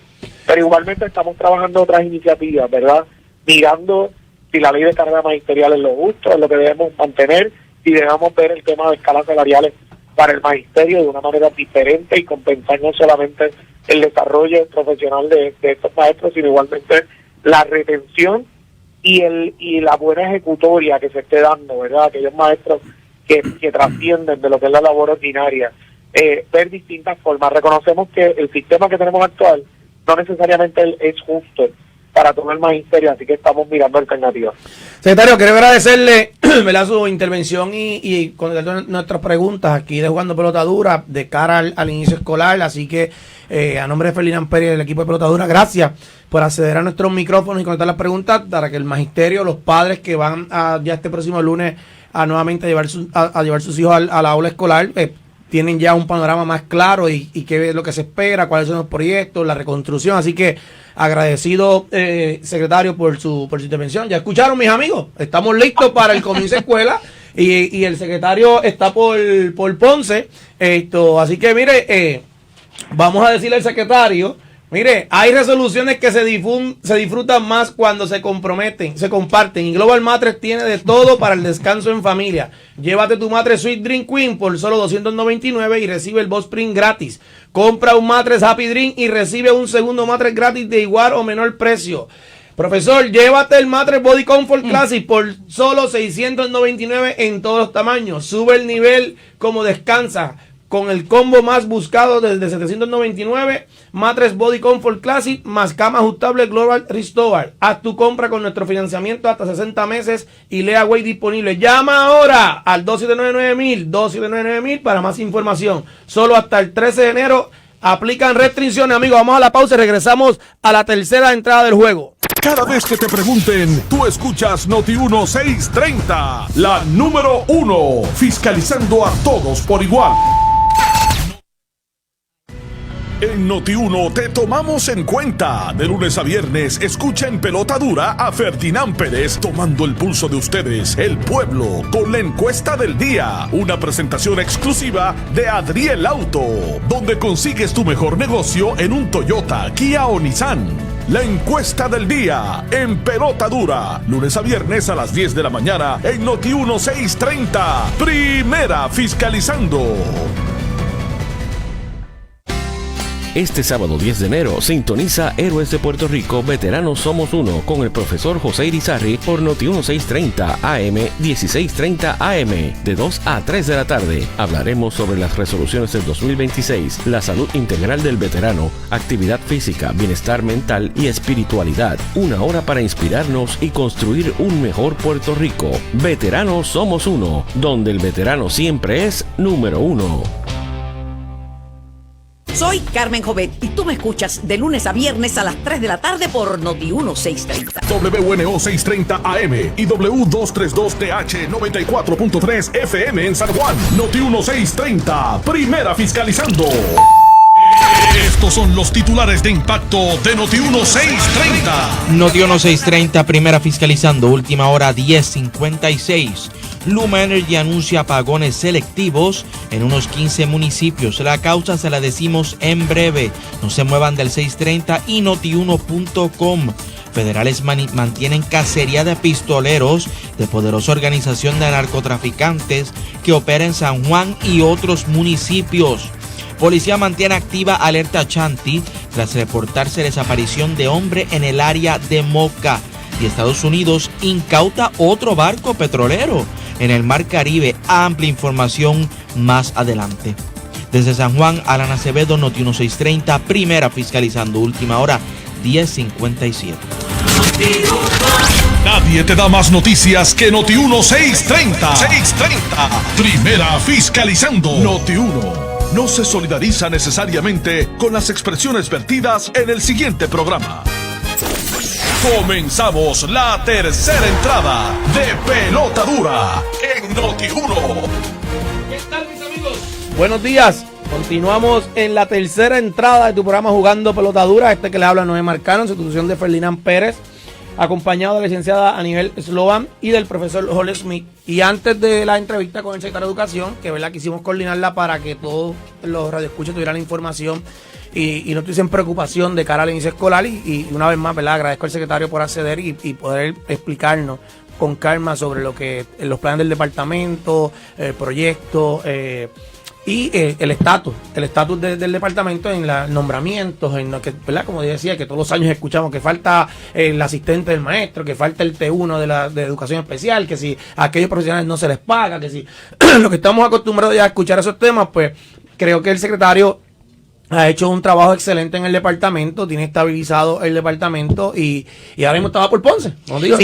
Y de hecho muy bien preparado el secretario Eliezer Ramos para contestar todas nuestras preguntas de todos los diversos temas que le hicimos esas preguntas, y salieron varias exclusivas aquí en el programa de Jugando Pelota Dura de hoy. Hay que ver el lunes esa carta circular con las instrucciones y las guías para implementar la ley 185 que prohíbe los teléfonos celulares, así que esperando la carta. Yo quiero ver esa carta y quiero ver qué van a hacer con los celulares, ¿verdad? Cuando los retenga, porque si se los van a quitar, es que el maestro se los va a quitar el celular, lo guardará en una bolsa, ¿verdad? Porque pues no lo sé. Porque si no hay locker ni hay nada de eso para guardarlo, pues, ¿dónde lo va a tener el maestro? Hasta que el niño salga entonces de su periodo de escuela y en las horas de la tarde, pues entonces le devuelvan el celular. O si en la hora de almuerzo se lo van a dar, tiene que devolverlo otra vez a la hora de entrada de almuerzo. Eso está por verse. O si es que no lo puede llevar al salón. Pero eso es que no va a pasar, lo van a meter por en el eso, bulto. Si no, va a estar interesantísimo. Así que ya saben, la prensa del país el lunes a pedirle al secretario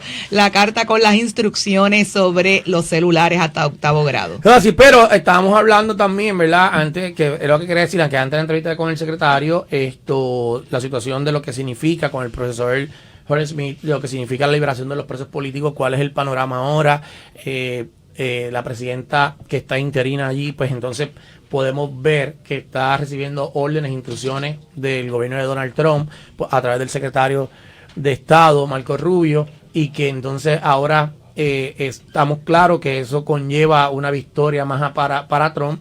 Esto de lo que se hizo sobre la captura de Maduro.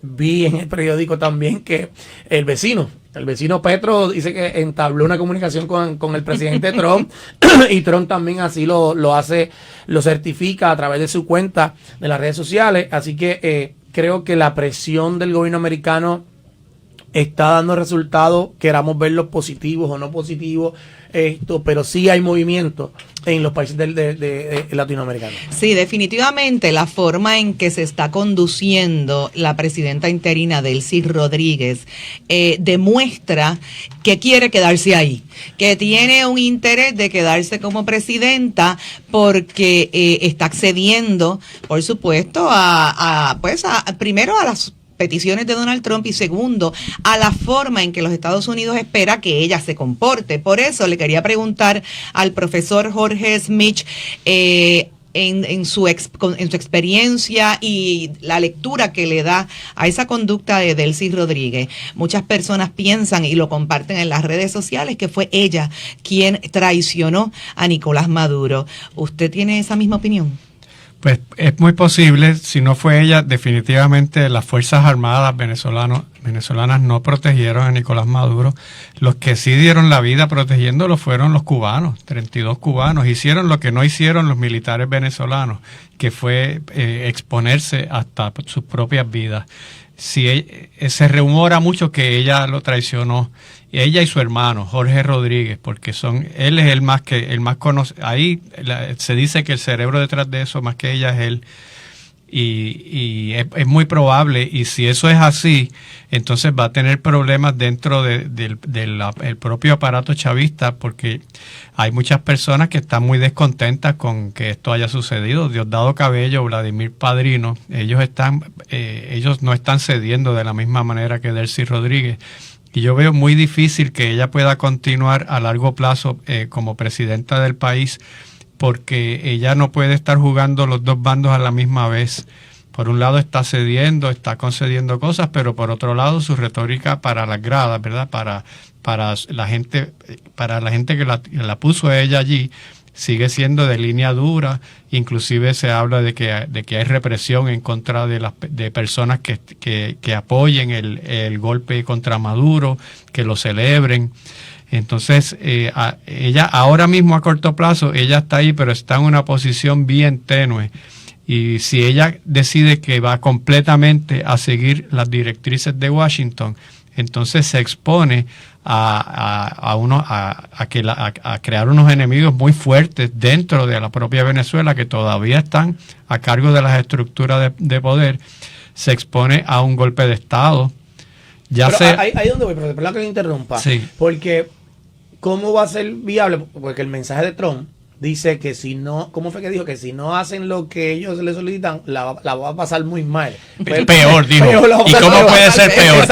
Pues morir, porque ¿qué puede ser peor que te arresten y te metan Pero a ahí la donde cárcel? voy, Porque te maten. porque como ella dice una cosa y después acciona, vemos también que circula en medios de comunicación otra, o sea, quedó una cosa con el presidente Trump, pero allí va a dado otro discurso, pero mandó a arrestar a un jefe de las fuerzas, que lo hablábamos yo creo que ayer aquí por encima. Quiere decir que está cediendo más o siguiendo las instrucciones que le están dando desde el gobierno americano, porque aunque allí está diciendo otra cosa, pero está ejecutando lo que está llevando a cabo o diciendo que anda de los acuerdos con Trump. Y la clave precisamente la diste ahí, son las Fuerzas Armadas.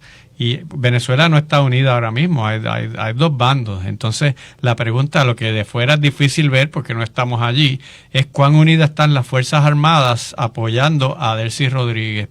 Si la única manera que ella pueda hacer eso, y tendría que hacer más arrestos dentro de las Fuerzas Armadas, sería que hubiera ya sea un golpe contra ella o que ella utilice parte de las Fuerzas Armadas que ya ven que apoyar el chavismo es una causa perdida y que para sus intereses personales es riesgoso, que haya un sector de las Fuerzas Armadas que se viren contra el otro sector que ha sido tradicionalmente fiel a Hugo Chávez y a Nicolás Maduro. Y eso podría ser un momento de violencia, si es que se da eso, si es que se dan arrestos masivos, va a haber resistencia de parte del lado de las Fuerzas Armadas que sigan manteniendo su adhesión al chavismo. Es que aquí todo, ¿verdad? Aquí se ha abierto una caja de Pandora que las consecuencias son realmente impredecibles. ¿Usted no lo ve que mientras más pasen los días, Delcy Rodríguez se vaya más penetrando en el poder y estos grupos que todavía persiguen el chavismo se vayan debilitando a través de las Fuerzas Armadas de los Estados Unidos o del apoyo del presidente Trump a Delcy Rodríguez para hacer precisamente eso, que se vayan debilitando? Puede ser, pero veo muy difícil que Diosdado Cabello y Vladimir Padrino lo hagan. Y ellos son los jefes del Ministerio de Defensa, de las Fuerzas Armadas, y alrededor de ellos hay una cantidad de gente. Algunos de ellos están inclusive en el pliego acusatorio de los 15 acusados que están, no solo Maduro y Cilia Flores, sino hay otra gente que también están involucrados ahí. Entonces, esa transición es que eso no está así tan automático, que de pronto todas las Fuerzas Armadas se viren y ahora apoyen este proyecto proestadounidense y que renuncian a lo que vienen haciendo desde hace más de 2 décadas. Sí veo factible que haya un sector importante de las Fuerzas Armadas, militares, altos mandos, que lo hagan, pero no todos a la misma vez, y eso... Si ella no tiene el apoyo de un sector importante de las Fuerzas Armadas, no va a durar mucho allí, no va a poder hacer las cosas que está diciendo que quiere hacer. Y si se da ese quiebre entre sectores pro y antichavistas, podría haber, o sea, no lo estoy diciendo como una alarma ni por ser sensacionalista, pero son los que tienen las armas. Hay más de 200,000 personas regados a través del país que están armados, entre la Guardia Nacional, grupos colectivos que funcionan como paramilitares. Ahí hay un potencial de que explote violencia fuerte por un tiempo, que si Delcy Rodríguez consigue mantener el control de eso, va a haber demostrado ser como política magistral, si puede hacer eso. Y si a la misma vez puede, pero... está tratando de jugar 2 bandos a la misma vez y va a tener que definirse en algún momento, y cuando se defina, eso va a crear un quiebre que va a crear una reacción potencialmente violenta de algunos sectores. ¿Y dónde queda en todo ese panorama la oposición? Es decir, el grupo de Edmundo González y María Corina Machado. Bueno, ellos están fuera del país, para empezar. La oposición tiene muy pocos espacios de poder institucional. Tienen algunos gobernadores y el mismo Enrique Capriles, pero están divididos porque precisamente antes de que se diera esta intervención estaban divididos entre los que decían que Estados Unidos debía intervenir, que debía haber una acción militar, y los que decían, como Capriles, que eso no es la solución, que lo que iba a producir era muchas muertes venezolanas. Ya vimos que son como 100 hasta ahora, han dicho personas, no solamente son los 32 cubanos, han muerto otra gente, incluidos civiles. Entonces ya lo acusaron de traidor, de que estaba favoreciendo el chavismo, que se aprovechaba.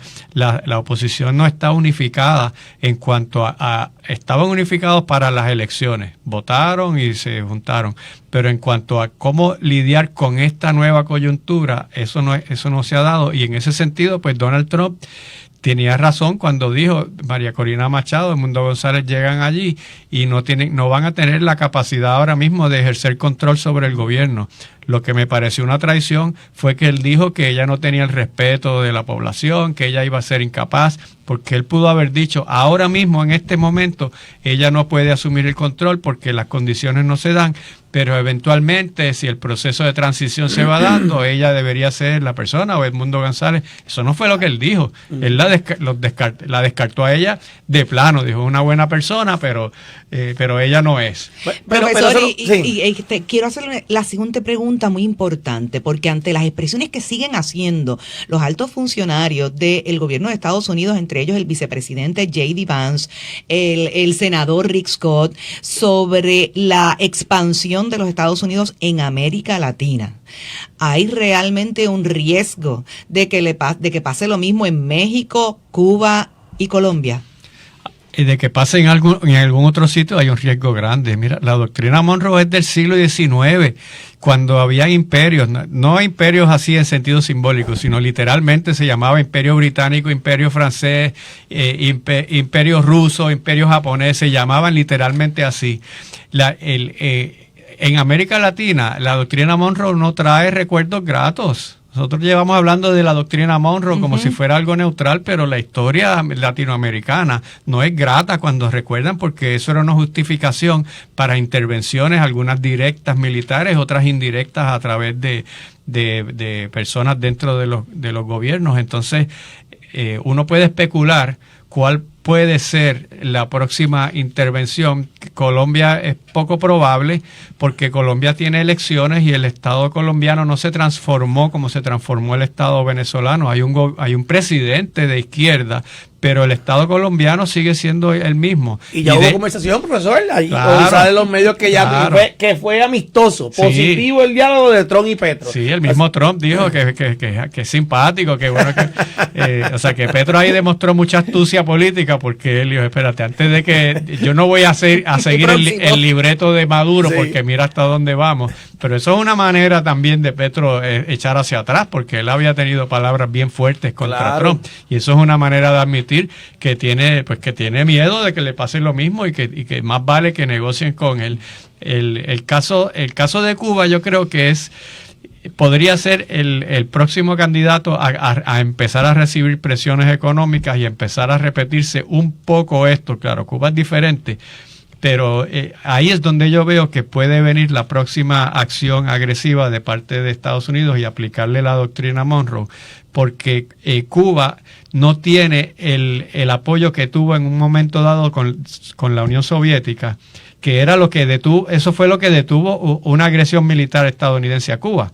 Después de la crisis de los misiles de 1962, Khrushchev y Kennedy llegaron al acuerdo de que la Unión Soviética no iba a poner armas nucleares en Cuba a cambio de que Estados Unidos no invadiera Cuba. Pero había mucha presencia militar soviética allí, había muchos militares.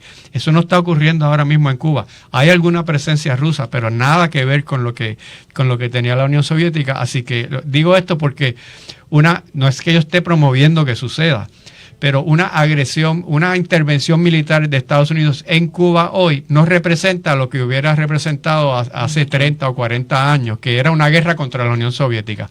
Hoy día es jugar con fuego, pero no tiene ese mismo nivel. Y yo me sospecho que vamos a ver durante este año repetirse cosas parecidas con Cuba, presiones económicas, sobre todo si empezamos a escuchar de parte de Marco Rubio y de parte de Donald Trump que Díaz-Canel, el presidente de Cuba, que es narcoterrorista, que desde Cuba están afectando la seguridad nacional. Si empezamos a escuchar este tipo de discursos, pues creo que podría darse en ese libreto. Y contra México hay una presión muy severa, no porque a México lo vayan a invadir, pero sí Trump está amenazando con atacar las áreas donde están situados los carteles, digamos los ranchos, los espacios donde ellos tienen. Eso también es bien peligroso porque ellos no tienen como un cuartel general o un fuerte donde están regados, mezclados por toda la población. Y lo que sí le puede estar poniendo presión es a que reproduzca el modelo de Felipe Calderón, que estableció esta guerra contra los carteles, que le metió todo el ejército y que fue infructuoso. Y lo que acabó pasando fue que murieron miles de civiles que quedaban en el fuego cruzado, que no tenían nada que ver con eso, porque es que los carteles están infiltrados en toda la sociedad. Ahí no hay una solución sencilla. Sí, eso estamos claros. Obviamente, recordemos la Colombia de hace muchos años atrás, donde la guerrilla era inseguro, el turismo estaba en el piso, porque era secuestro de personas, de turistas, etcétera. Y obviamente, pues, eso es lo que tampoco, ¿verdad? No se puede permitir que ocurra nuevamente, que cada país mira lo que está ocurriendo en Haití, que los carteles son los que están gobernando. No, Haití es otra cosa. O sea, cuando uno sigue mirando estos países, yo creo que dentro de esa parte, yo esa parte se la aplaudo, ¿verdad? A la ejecución del gobierno americano de estas situaciones, porque se busca dentro de todo que el país viva una democracia, libertad, y no sea condenado, marginado nadie por el régimen de ningún gobierno, ¿no? Y entonces por eso es que ha enviado esos mensajes. Mira, ya tengo a lo tengo al lado acá, a Maduro. O sea, si tú no haces o sigues manteniendo el país, la gente oprimida, bajo la pobreza, bajo la miseria, de aquí se hace lo que yo diga como gobierno, pues entonces, pues nadie debe vivir eso, profesor, y por eso es que a veces aquí, ¿verdad? No a veces, lo discutimos, hay muchos puntos que estamos a favor, otros en contra, pero por eso yo preguntaba, ¿qué está por encima? ¿El derecho internacional o el derecho de los ciudadanos de vivir en una democracia, en una libertad justa, donde nadie esté sometido a la pobreza ni a la miseria, que es lo que estos gobernantes han llevado a sus países? Entonces yo creo que ese es el derecho más importante que debe estar por encima de cualquier derecho internacional de acuerdo con entre países, porque si el gobierno dice, mira, tú estás matando a tu gente, tú no estás dando el alimento, no tienes acceso a nada, pues entonces es como si ayer me decía en una conversación, eso es como aquellos que dicen que la intervención fue ilegal, eso es como si tú eres un vecino y todos los días le cae encima a la esposa y tú estás escuchando los gritos y demás y tú no vas a intervenir. Ese era el ejemplo que le decían. ¿Qué tú vas a hacer? Pero es que ya Donald Trump dijo que no fue por eso que intervinieron. Sabemos, ya el mundo sabe que fue por el petróleo. Bueno, mucha gente dice que el vecino que intervino también hay violencia doméstica dentro de su propia casa, porque el problema, estoy totalmente de acuerdo, lo más importante son los derechos humanos individuales de las personas que viven en un país. El problema es cuando un país se adscribe la superioridad moral de ser quien aplique eso, porque precisamente al principio de este programa estábamos hablando de la cantidad de violaciones de derechos humanos que está cometiendo ICE. Pues, ¿qué quiere decir? Que ahora la Unión Europea puede bombardear los cuarteles de ICE en Estados Unidos para proteger los derechos civiles. Ese es el problema con esto. Por eso es que existe el derecho internacional. Por eso es que existe el Consejo de Seguridad de las Naciones Unidas, para que ningún país se convierta en el policía del mundo y que este tipo de intervenciones se hagan por consenso de tratados internacionales. Y eso es bien difícil porque las Naciones Unidas no son un gobierno, no tienen el equivalente a una policía que tiene un país que sí puede aplicarlo dentro de sus propias fronteras. Pero cuando un país decide que él es el que va a aplicar la superioridad moral sobre el resto de los otros países, entonces los otros que tengan el mismo poder para hacerlo van a tener la justificación para decir, pues yo también lo hago. Y cuando Rusia y Putin invadieron Ucrania, que lo que decía Putin era, están violando los derechos de los rusos parlantes en Ucrania, el gobierno de Zelensky es nazi y yo entro allí para proteger los derechos civiles de los rusos ucranianos que viven allí. ¿Y quién le dice a Putin que está incorrecto? Porque él va a seguir diciendo que eso fue, sabemos que eso no fue, pero con esa justificación puede entonces cualquier país invadir a otro. Y eso es un cambio grande en lo que son las reglas del juego en el mundo. Desde la Segunda Guerra Mundial las reglas eran que las decisiones se toman de forma multilateral. Por supuesto que las grandes potencias violaron eso todo el tiempo, pero de todas maneras tenía que justificarlo. Por ejemplo, cuando George W. Bush invadió Irak, fíjese que él siempre decía esto es una coalición. Incluyó a Reino Unido, incluyó varios países, también cuando invadió Afganistán, se involucró también la OTAN. Él trató de siempre mantener una narrativa de que esto no era una decisión únicamente de Estados Unidos, sino que había cierto apoyo de la comunidad internacional. Ya no hay ni eso. Sencillamente es un país que decide que en otro país se están violando derechos. Y si vamos a ponernos a invadir todos los países donde se están cometiendo violaciones a derechos humanos, pues vamos a tener que invadir como a 100 o 125 países, porque ¿qué tiene de especial? O sea, hay sitios donde las violaciones son mucho peores de las que están pasando allí. Y eso nos va a llevar a una guerra mundial. Y déjame añadir dos cosas. Uno, en el ejemplo que nos puso Noé del vecino que interviene porque el de al lado le está golpeando a la esposa, pues por supuesto que tiene que intervenir. Y por supuesto, espérate. Y por supuesto, para salvaguardar la integridad física, ¿verdad? La seguridad, la vida de esa mujer en el ejemplo que tú estás dando.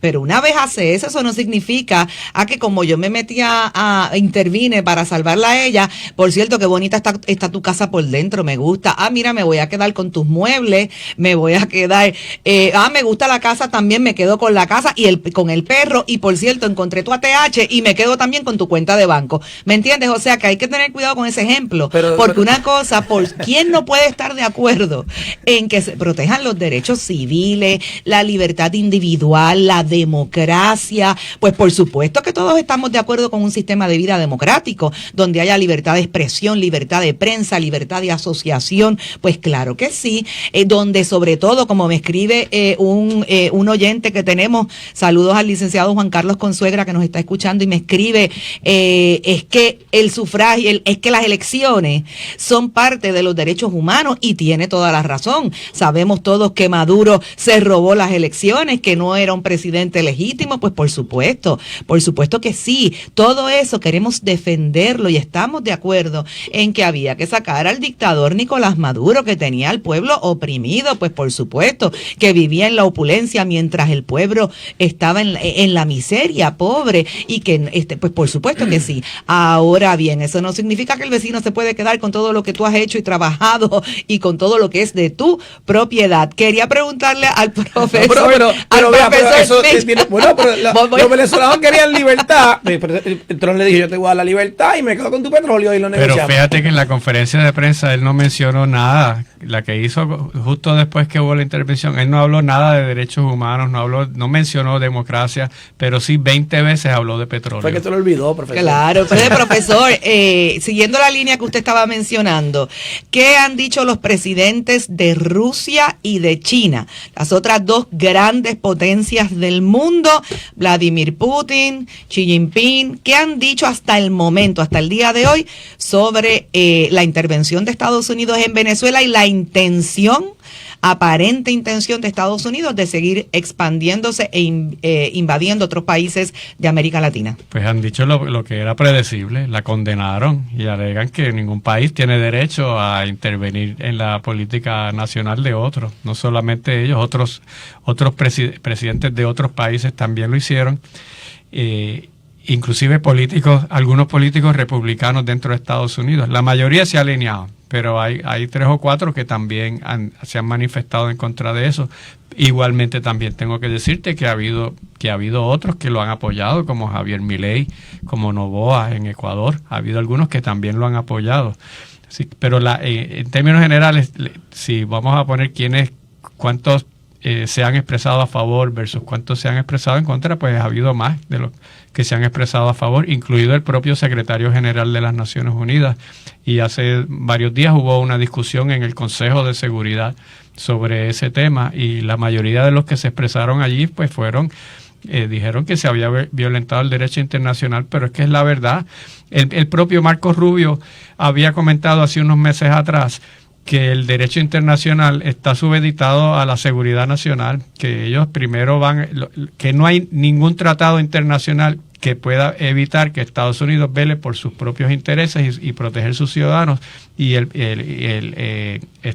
Miller también, el que es un asesor de Trump, también lo ha dicho: el derecho de los mares, el derecho internacional, eso es secundario. La seguridad nacional de Estados Unidos va primero. Ellos establecieron, antes de entrar a Venezuela, ellos establecieron por todos los flancos una narrativa que ya las respuestas estaban dadas antes de las preguntas. La respuesta de por qué tú puedes ir por encima del derecho internacional, pues si te lo dije en mayo, que el derecho internacional va segundo, la seguridad nacional va primera. ¿Por qué interveniste? Pues si te lo dije en enero, que son narcoterroristas. Y todo este tipo, ellos en ese sentido, no solo militarmente, sino políticamente, esta estrategia ha sido bien pensada. Uno puede diferir o compartir las declaraciones y las posiciones, pero no dejaron prácticamente ningún ángulo sin cubrir, pensaron las consecuencias y las previeron. Profe,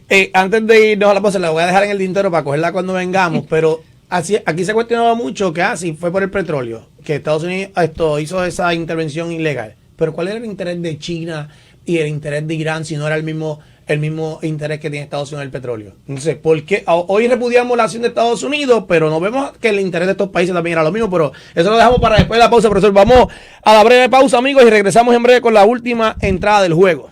Aquí se habla sin temor alguno, sin miedo, por Noti1 630 a las 9 de la mañana. Noti1 está en la radio, en las redes y en notiuno.com. Síguenos como Noti1 630 y mantente informado donde quiera que estés. Noti1, primera fiscalizando. Hasta el gobierno sigue instrucciones del profesor Ángel Rosa. En su programa exigió conocer cuándo es que se va a cancelar el contrato de Luma, prometido por la gobernadora Jennifer González. Primero lo dijo el SAR de Energía, Josué Colón, después lo dijo el secretario de la Gobernación, Francisco Domínguez, que de diciembre Luma no pasaba. Entonces estamos hoy a 11 de diciembre y no ha pasado nada. ¿Para cuándo lo van a dejar? ¿O es que va a pasar como con la reforma contributiva, que era en la primera sesión y después era en la segunda sesión y ahora era en una extraordinaria y estamos ya casi en 2026 y no llegaron los proyectos? Y en Fortaleza no se pierden el programa porque 5 horas más tarde... Las actuaciones de Luma, su mal servicio, su incumplimiento con lo acordado y su falta de interés en resolver los señalamientos hacen que no tengamos otra alternativa que recurrir a los tribunales en el día de hoy. Este es el único programa con autoridad en Puerto Rico, porque los datos son los datos y las cosas como son. Profesor Ángel Rosa en el 630. Así que tú no te pierdas ni un minuto de Noti1 630. Primera fiscalizando y 24 horas en vivo. Déjele, en Econo estamos ready para el regreso a clases. Caprizón, variedad, caja de 10 unidades a 2 por $5. Y para el desayunito, huevos medianos americanos Econo o Highlander, la docena a 3 por $5. Agua Econo, paquete de 24 botellas de 8 onzas a 2 por $5. Ah, y no puede faltar el detergente líquido con Oxy Econo a $9.98. Consigue todos estos especiales en Supermercados Econo, donde mejor se compra. Somos Noti1 630. Primera fiscalizando. Noti1 630 presenta un resumen de las noticias que están impactando a Puerto Rico ahora. Noti1 630, primera fiscalizando, última hora 11:27. Estas son las noticias del momento. El exgobernador del Partido Popular Democrático, Alejandro García Padilla, dijo respaldar en el programa Sin Miedo que Irán sea confirmado por el Senado como secretario del Departamento de Asuntos del Consumidor, al tiempo que criticó que el funcionario difiera de medidas ejecutadas por la pasada secretaria de la agencia, Valerie Rodríguez. Interviene la senadora Marisa Jiménez. El desglose del precio de los carros, tanto el secretario Adames como el licenciado Ethan, se me va el nombre ahora, que sustituyó a Michael Pierluisi, están de acuerdo con mi posición, o yo estoy de acuerdo con la de ellos, como se quiera decir, de que mientras más desglosado esté el precio, mejor para el consumidor. Porque hay más transparencia, que fue lo que Pues dijo claro. Irán en las vistas ayer. O sea, yo creo que mientras más desglosado, mejor. Traté de persuadir a Irán de que siguiera la línea de pensamiento de los secretarios anteriores, de todos los secretarios anteriores, y que se expresara al respecto, y no es que se fue en contra, pero decidió no expresarse. Pues yo discrepo. Yo creo que él debe aplicarle a aquel caso el mismo racional que le está aplicando al de Valerie, al del promoter fee. Creo que no es bueno para él iniciar su secretaría peleando con Valerie y haciendo algo que los consumidores habían, independientemente de que yo discrepe.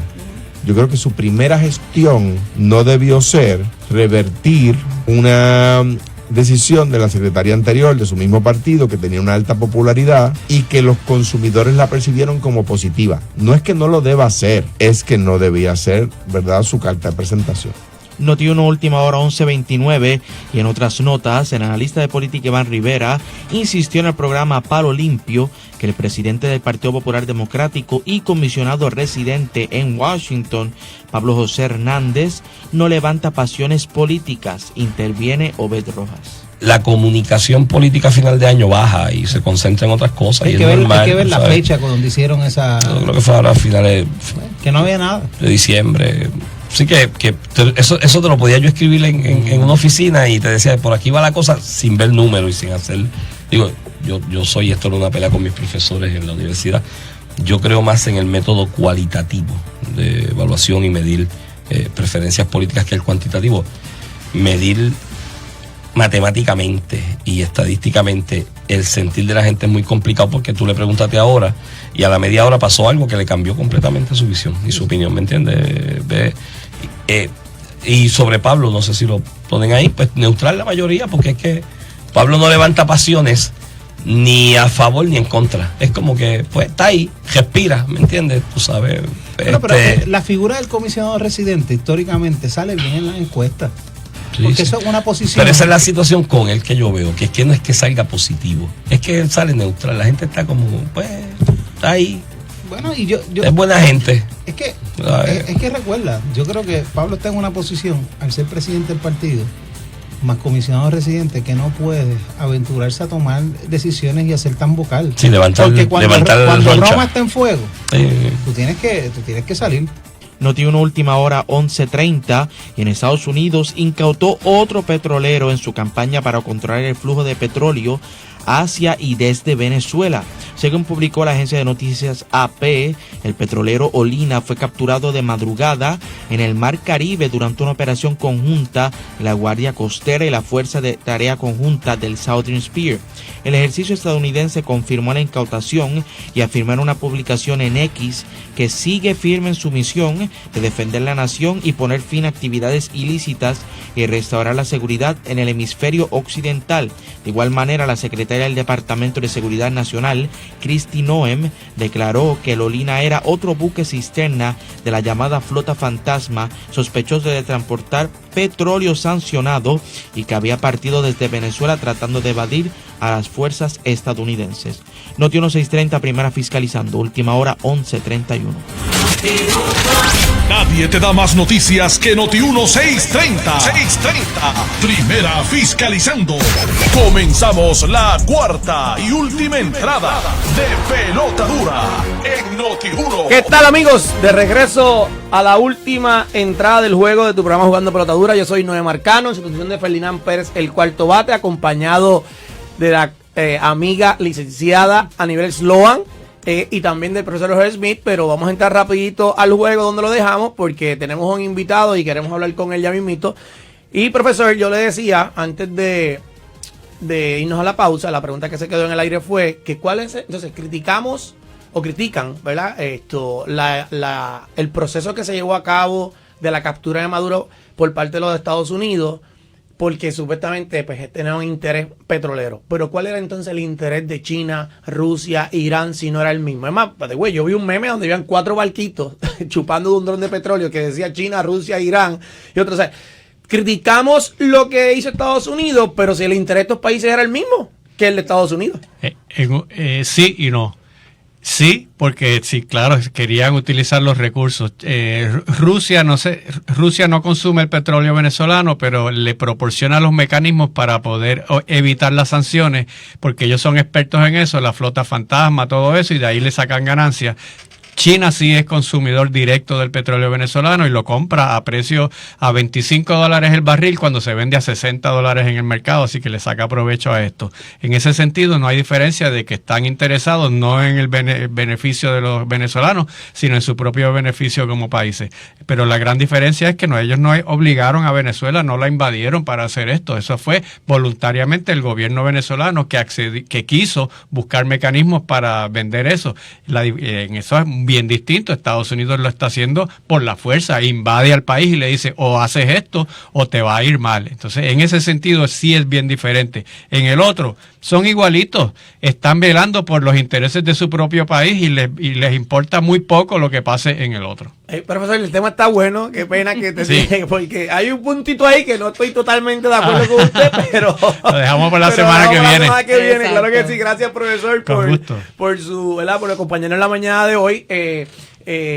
Y discutir estos temas de interés que tanto, ¿verdad?, al país nos interesa, porque es lo que está en la palestra pública, y obviamente tener, ¿verdad?, luz de cuáles son los procesos, a dónde se va a mover, qué se espera que pase con Venezuela, cuál va a ser los próximos pasos de Estados Unidos, si va a tocar otro país vecino. O sea, son muchas las preguntas que se quedan en el aire, y según se sigue discutiendo, licenciada, siguen surgiendo más preguntas y más preguntas. Entonces nos vamos de aquí, vemos la prensa y sale Trump con otra información, pues entonces mañana se continúa hablando del presidente y lo demás. Pero mira, nos honra con su visita a un buen amigo, un ex compañero de este servidor, como alcalde, al quien estimo mucho y aprecio y conozco desde hace muchos años, que llevó a cabo o se va a llevar a cabo una actividad este próximo domingo en su municipio.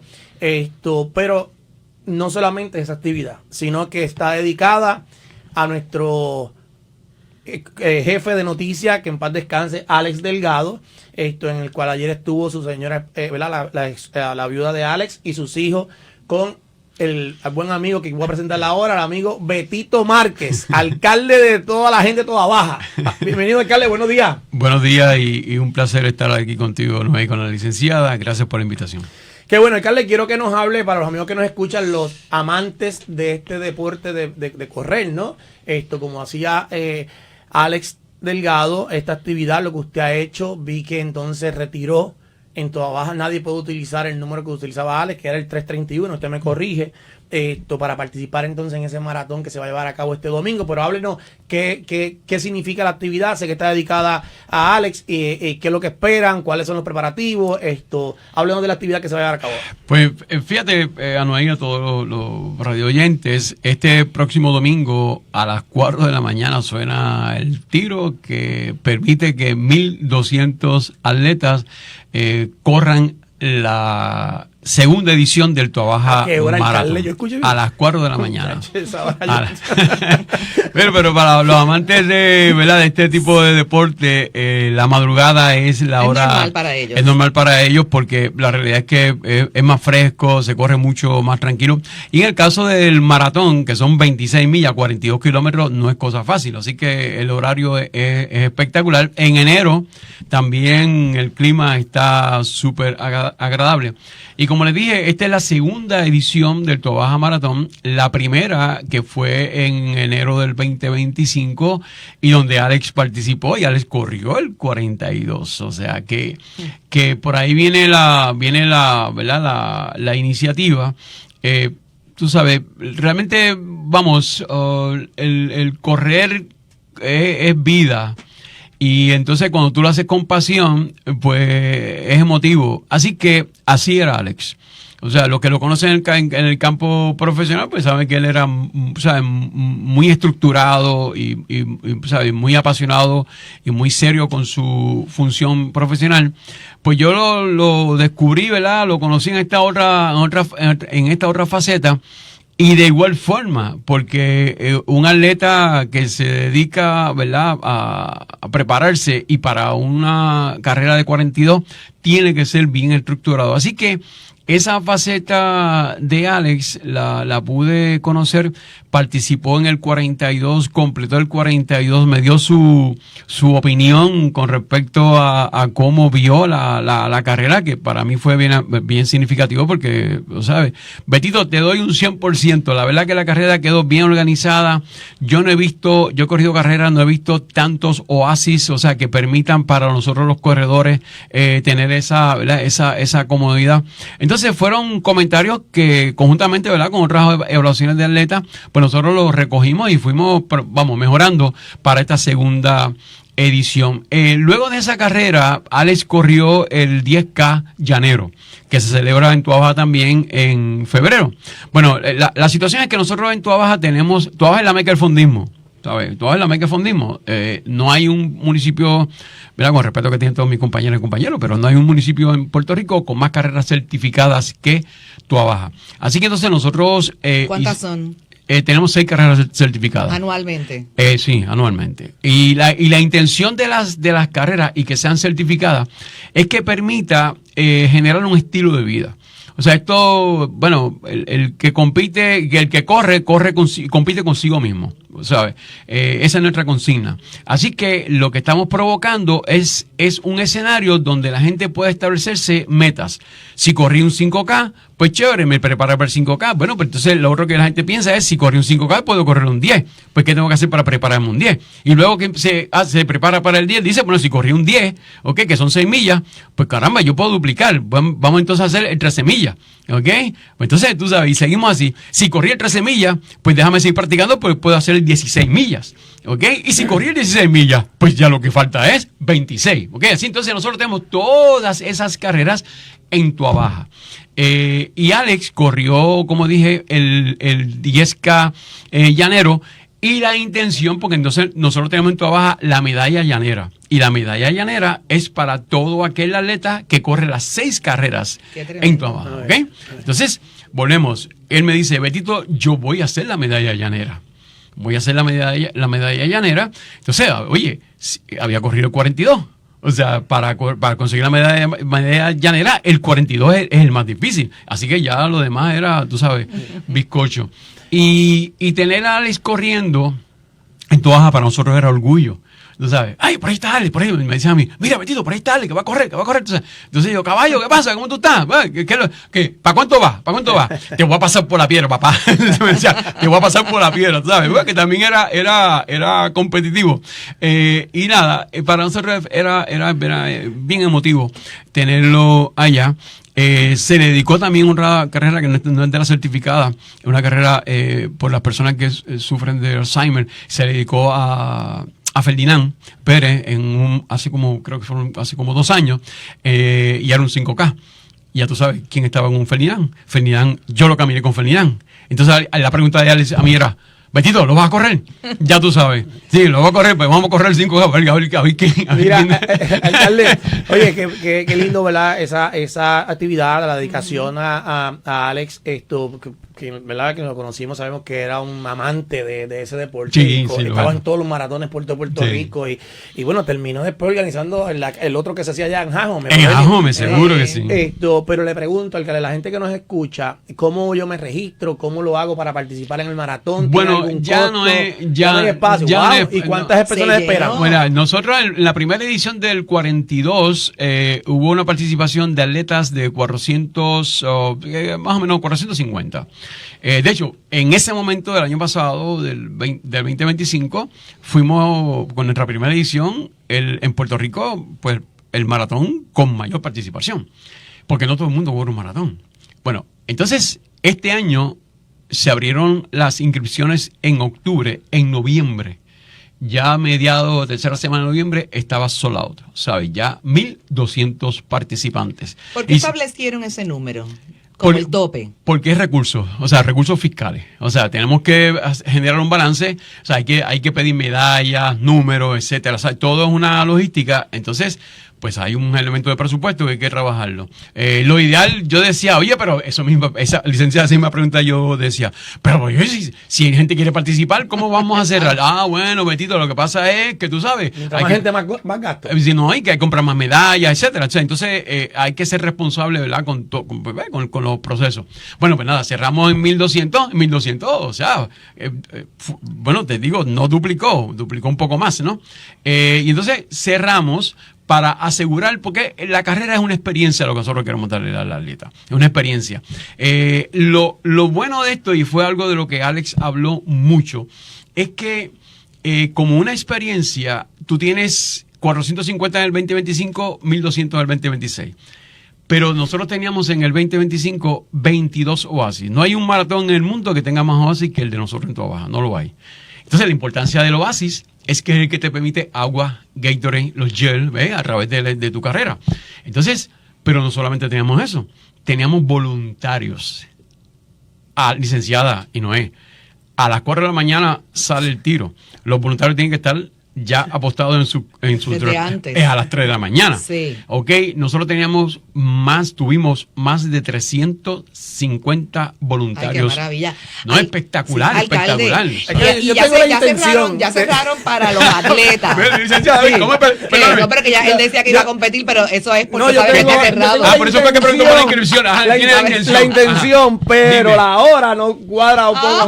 No, pues no tiene ninguna intención, no tiene ninguna intención. Alcalde, sabemos que ya está cerrado y enhorabuena para los atletas, pero la familia puertorriqueña que quiere participar, que quiere ir a ver, que quiere ir a apoyar también la iniciativa a favor de nuestro querido Alex Delgado, ¿de dónde sale el tiro? ¿Dónde sale y a dónde llega? Sale a la carretera 854 en Toa Baja Pueblo, frente a la escuela Luis M. Santiago. Sale y discurre por el Beverly Loop. Nosotros tenemos la carretera 854, es el tramo que le llamamos Beverly Ramos, el Beverly Loop, pues transcurre por ahí, a las 4 de la mañana sale, recorriendo todo el llano hermoso de Toa Baja, con sus costas cuando salga el sol, y ves la puesta del sol, no es, para que te estoy ya te estoy, ya casi convenciendo. No, ya te abro puesto los tenis, ¿ok? Entonces termina en la pista Maryland Matthew en Levittown.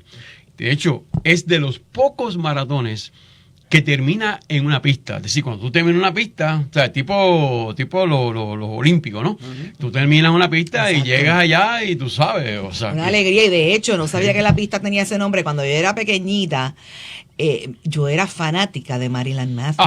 Y yo la veía en las justas de la LAI, yo la veía por televisión, yo la seguía. Qué pena que no existían las redes sociales. Le voy a invitar, pero no sabía que se llamaba así la pues pista. Yo amo el atletismo. Pues no solamente se llama Marilyn, es que Marilyn todavía está activa y llega a la pista, eso es hermoso. O sea, bueno, es que la realidad es el atletismo, bueno, el deporte es una bendición y tenemos que provocar. Por eso a mí me encantaba cuando Alex llegaba, porque, o sabe, ustedes que están en la radio, los distintos medios, son figuras, o sea, conocidas, queridas, ¿no?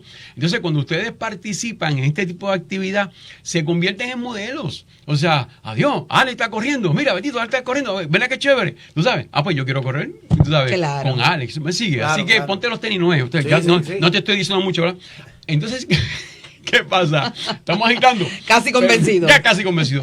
Pero el punto importante es que decidimos dedicarle en honor a Alex, porque entendíamos lo apasionado que era con todo lo que hace, incluyendo la parte del deporte, lo disciplinado, porque, reitero, para tú poder entrar en este tipo de dinámicas, tú proyectas disciplina, porque tienes disciplina.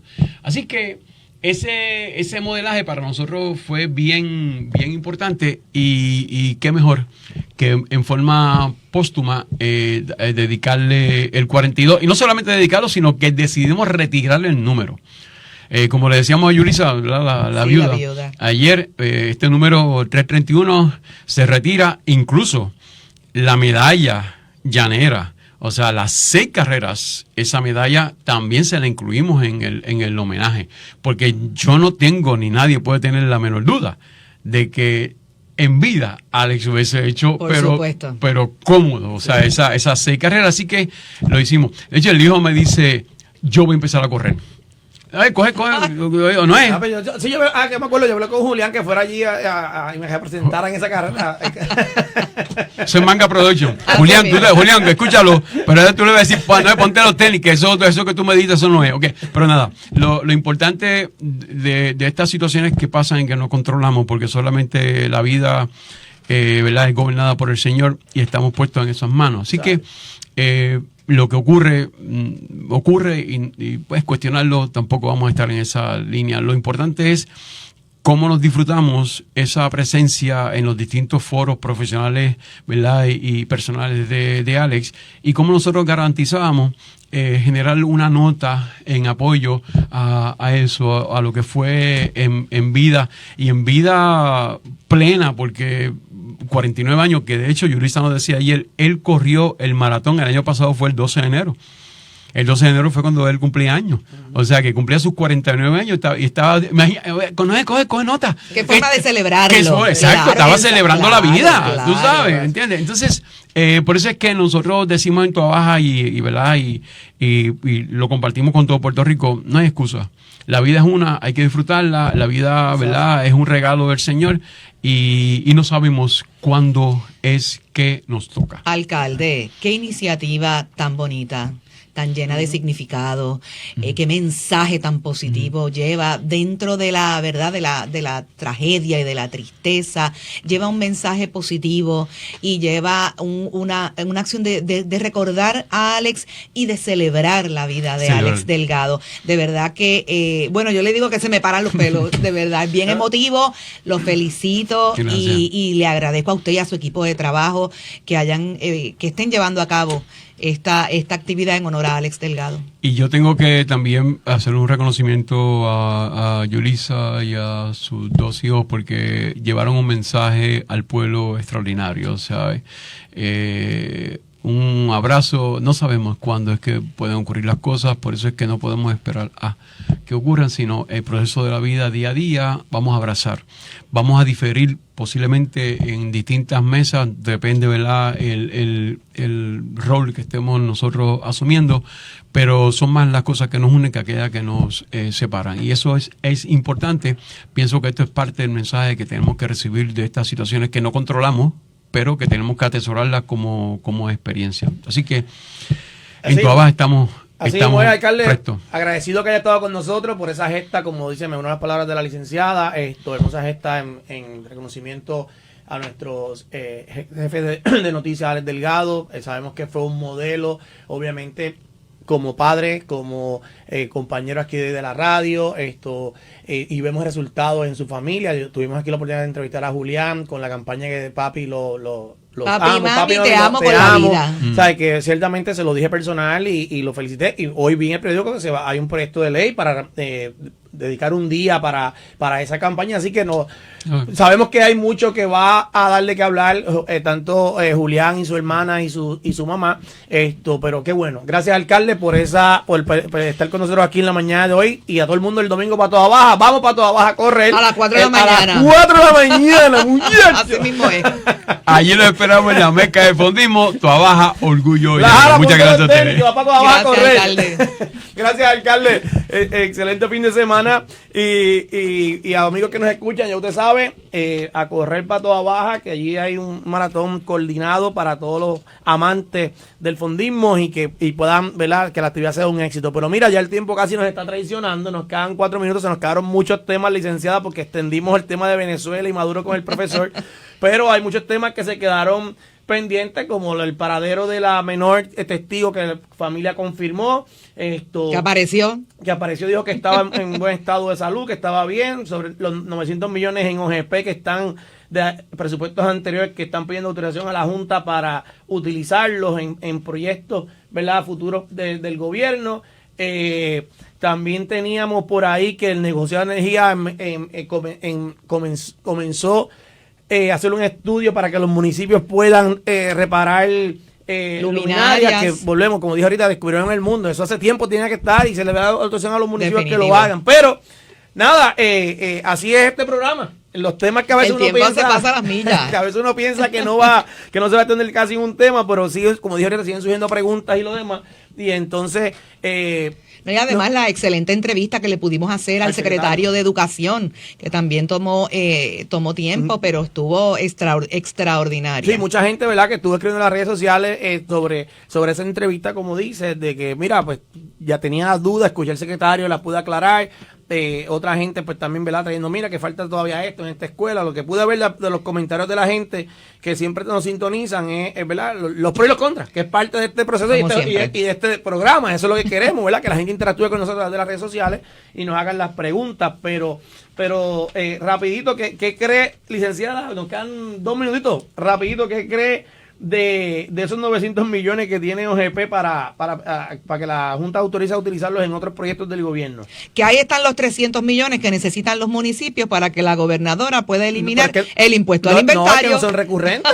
tiene que ser una fuente de ingresos recurrentes. Esos 900 millones están ahí. Pero para empezar, si la Junta los aprueba, pues son para gastarse, no son fondos recurrentes. Pero dentro de todo, qué bueno que hay ese exceso, vamos a llamarlo así, o ese sobrante de presupuestos anteriores que está ahí. Y yo espero que la Junta, ¿verdad?, autorice la utilización de los mismos para proyectos de envergadura en el país que se quedaron pendientes. Pero también quiero tocar por encimita esto del negociado de energía, que voy a mandar a hacer un estudio a ver si los municipios pueden reparar luminarias. Entonces, mire, yo fui alcalde y esa es la queja constante de los ciudadanos, que el foco de aquí se fundió, que hace tanto tiempo está fundido, que hice una querella y hice otra querella y hice otra querella y no llegaba la otra. Y no solo eso, es que los municipios no solamente deben ser quienes reparen luminaria, sino deben ser también los que corten la vegetación, los que se encarguen del desganche, pues por supuesto.